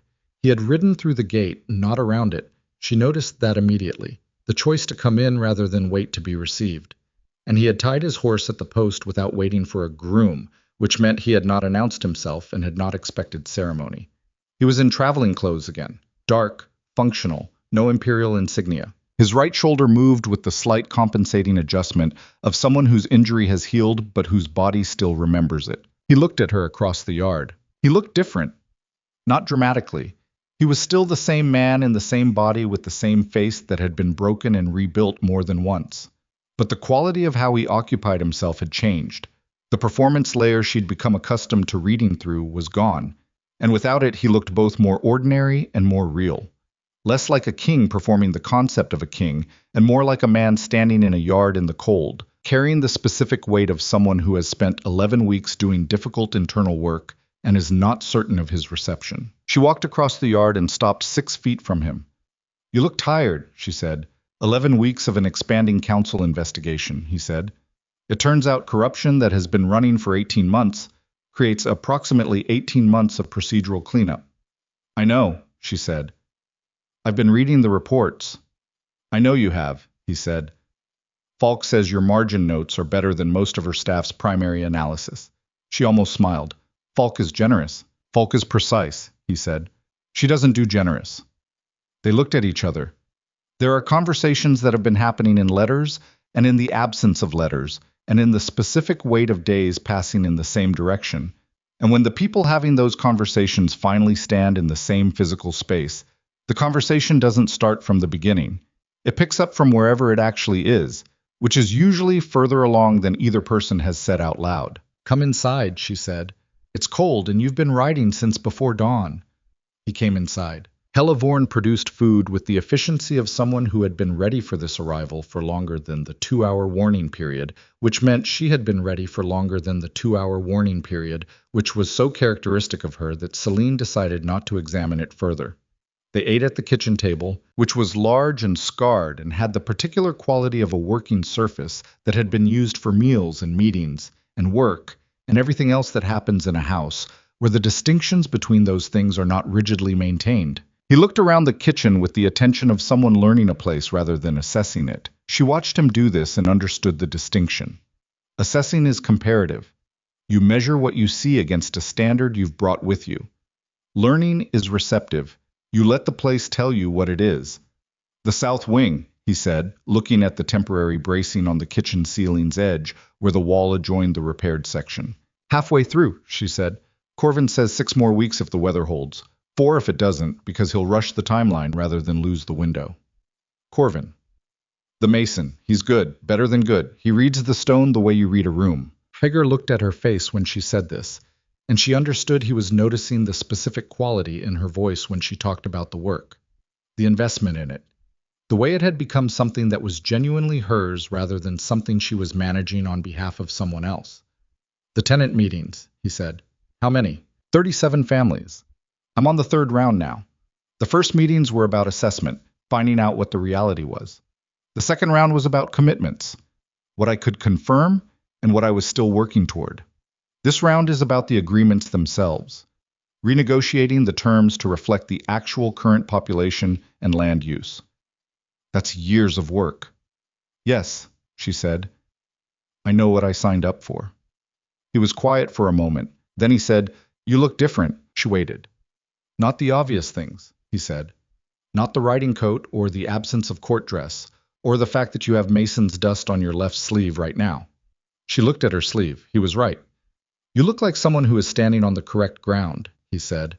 I've been trying to find the right way to say that for 2 hours on the road, and that's the best I can do. You look like the version of yourself that the palace version was trying to be. She held this for a moment. The thing about receiving an accurate and generous observation from someone who has not always seen you accurately is that it carries a specific emotional weight that is not quite gratitude and not quite pain and sits in the chest somewhere between the two. She felt it now. She didn't try to move it along. What do you want, Rhaegar? She said. Not unkind, direct, because they were past the point where she could afford to let the question stay unasked. He looked at her steadily. I want to be worth coming back to, he said. Not as a king, not as a mate bond, as a person who has done the specific work of understanding what he did wrong and changing the structure that made it possible. He paused. I'm not asking for what we had. I know what we had isn't available. I'm asking for the chance to be someone you could choose again, from where you're standing now, with what you know now. The kitchen was very quiet. This is the question that only the most honest version of a person can ask, because it contains within it the complete acknowledgement that the previous version has been forfeited.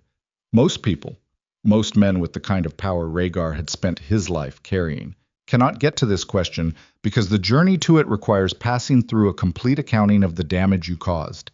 And complete accounting is the specific work that power protects you from having to do. Power says you don't have to sit in the room with what you've broken.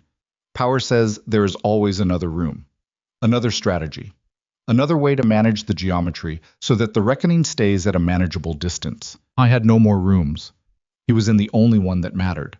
She looked at his face, the scar at his temple, the shoulder that moved slightly wrong, the dark eyes that had spent 11 weeks doing something she'd previously doubted they were capable of, which was looking inward at full resolution without managing what they found. She thought about what it would mean to say yes, and what it would mean to say no, and she understood that both answers came from the same honest place, which was the place she'd been building toward since she rode through this gate 78 days ago.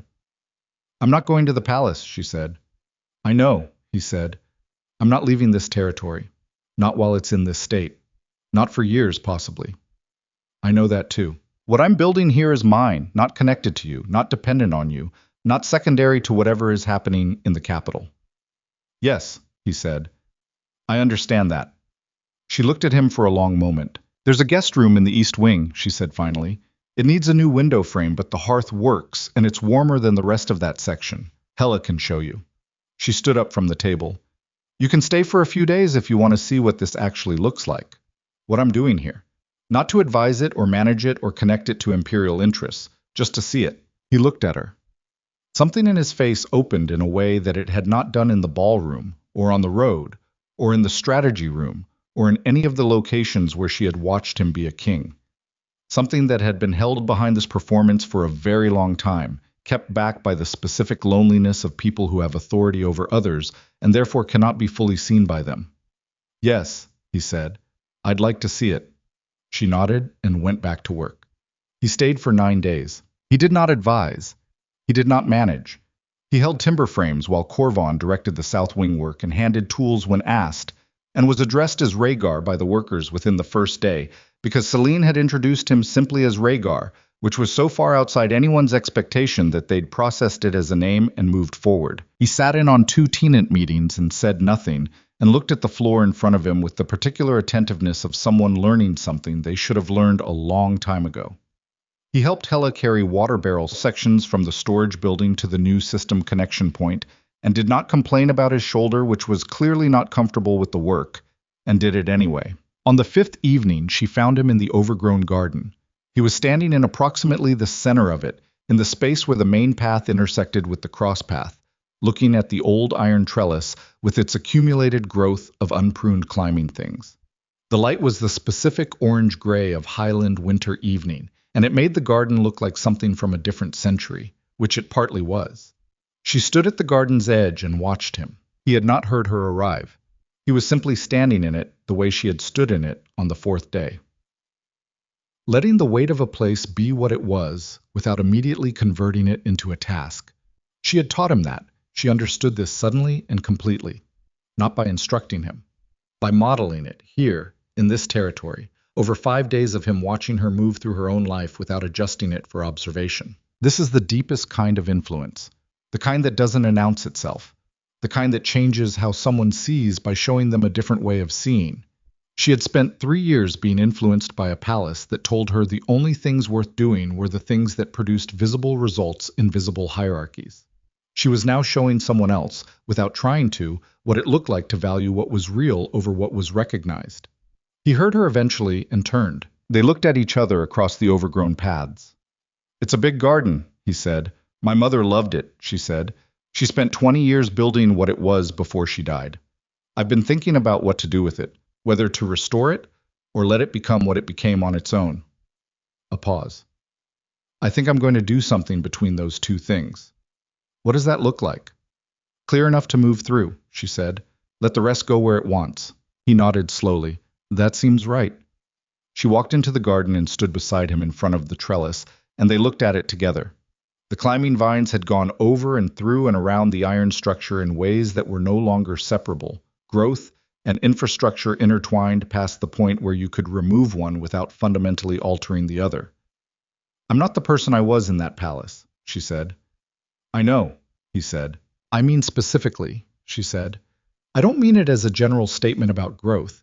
I mean the person who stood in that ballroom and watched you put the crest on her neck and went to the courtyard and told herself to be patient and stay and find the workable version of an unworkable arrangement.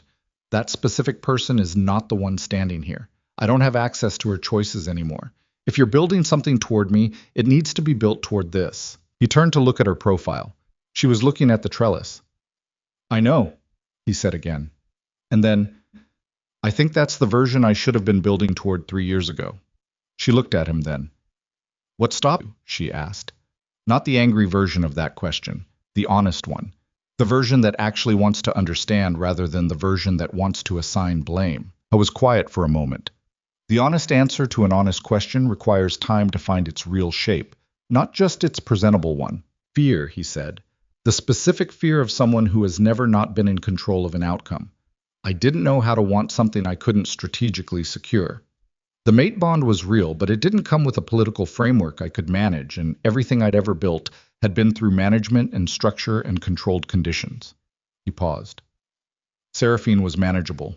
The alliance with her house was manageable. The terms were clear. What I had with you was... He stopped. "Real," she said. "Real," he agreed. "And real things can be lost. You can't lose a managed arrangement the same way you can lose something that actually matters. I protected myself from the loss by making the arrangement the priority."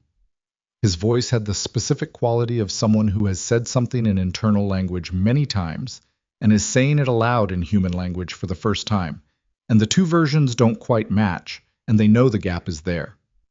"I know what that cost you. I've been sitting with the full weight of what that cost you for 11 weeks. She was quiet. The evening light was fading. The garden's shapes were becoming less specific and more atmospheric in the way of winter gardens losing definition to dusk. I don't forgive you for the ballroom, she said finally. I want to be honest about that.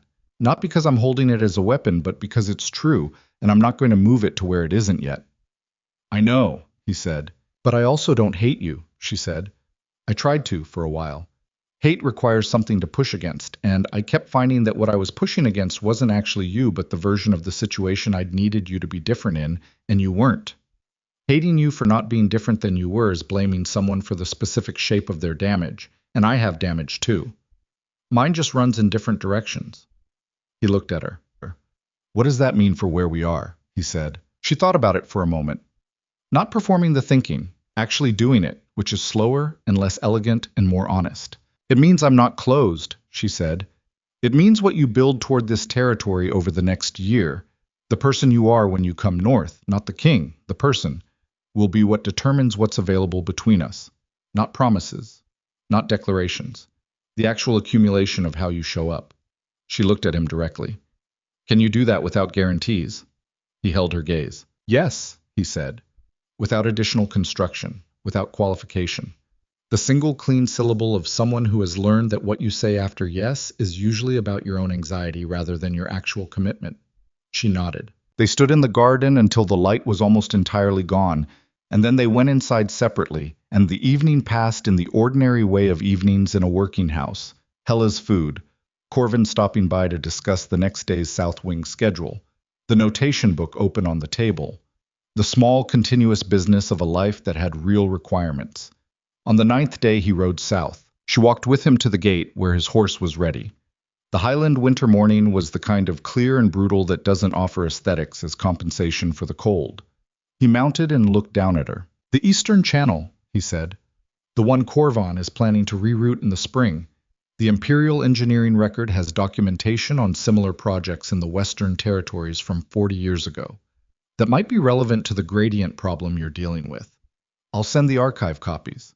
She had not mentioned the gradient problem to him. She had mentioned it to Corvin in passing while Rhaegar was helping move timber sections on the 3rd day. He had been listening, not to manage, just to know. Send them, she said, and the hydrological survey from the Ashfield Reclamation Project if you can find it. The soil conditions might be comparable. I'll find it, he said. He looked at her face for a moment. The way you look at something you are choosing to carry with you rather than possess. I'll come back, he said. I know, she said. Not as certainty about him, as certainty about herself, that whatever happened, this ground would be here, this work would be here, this version of herself that she had spent 11 weeks building from bare stone would be here. Whether he came back or not, the thing she was building existed independently of his return. That was the whole point. That was the thing she had needed to prove to herself and had now proven. He rode south. She watched him for a moment and then turned back to the house and walked through the gate and up the estate road toward the main building, where Corvin was already waiting by the south wing scaffolding, and Hella was visible through the kitchen window moving with the unhurried purpose of someone who has things that need doing, and the notation book was on the table where she'd left it, and the Eastern Channel gradient problem was waiting for the archive documentation that would arrive in a week's time. She had a full day ahead. She had a full year ahead. She had, for the first time in a very long time, a future that was specifically hers, and that was not contingent on anyone else's choices or failures or willingness to see her clearly. It had cost her something she would not pretend was small. It had cost her the version of her life she'd planned at 25 when she first understood what the mate bond meant, and the version she'd been holding together through the palace years, and the version she might have had if the man she loved had been, in those crucial moments, more than he was able to be. She had lost that. Genuinely lost it, not redirected it into something equivalent. And from the wreckage of that specific loss, she had built something that could not be taken because it was not dependent on anyone else's hands to hold it in place. That was the exchange. The loss had been real, and the building had been real, and they were both true simultaneously. And the refusal to collapse either truth into the other was itself a kind of wisdom that only the people who have stood in both places at once can fully understand. Real strength does not announce itself and does not perform, and does not require an audience to be valid. Real strength is the private and continuous choice to face what is true and respond to it from your best self rather than your most wounded one. It is not the absence of wounds. It is the decision about what you build in the space that the wounds have opened. Selene Veyra had been broken open by a betrayal she did not deserve. She had carried the weight of someone else's limitation for longer than she should have. She had lost time and certainty and the specific comfort of believing herself chosen. She had stood in a palace ballroom in silver while a crown went to the wrong head, and she had not collapsed and she had not surrendered, and she had ultimately, through the patient, terrible work of her own intelligence and her own courage, changed the shape of her own future from the inside. That was not a small thing. It was, in fact, the largest thing. The mate bond between her and Rhaegar still existed in some form.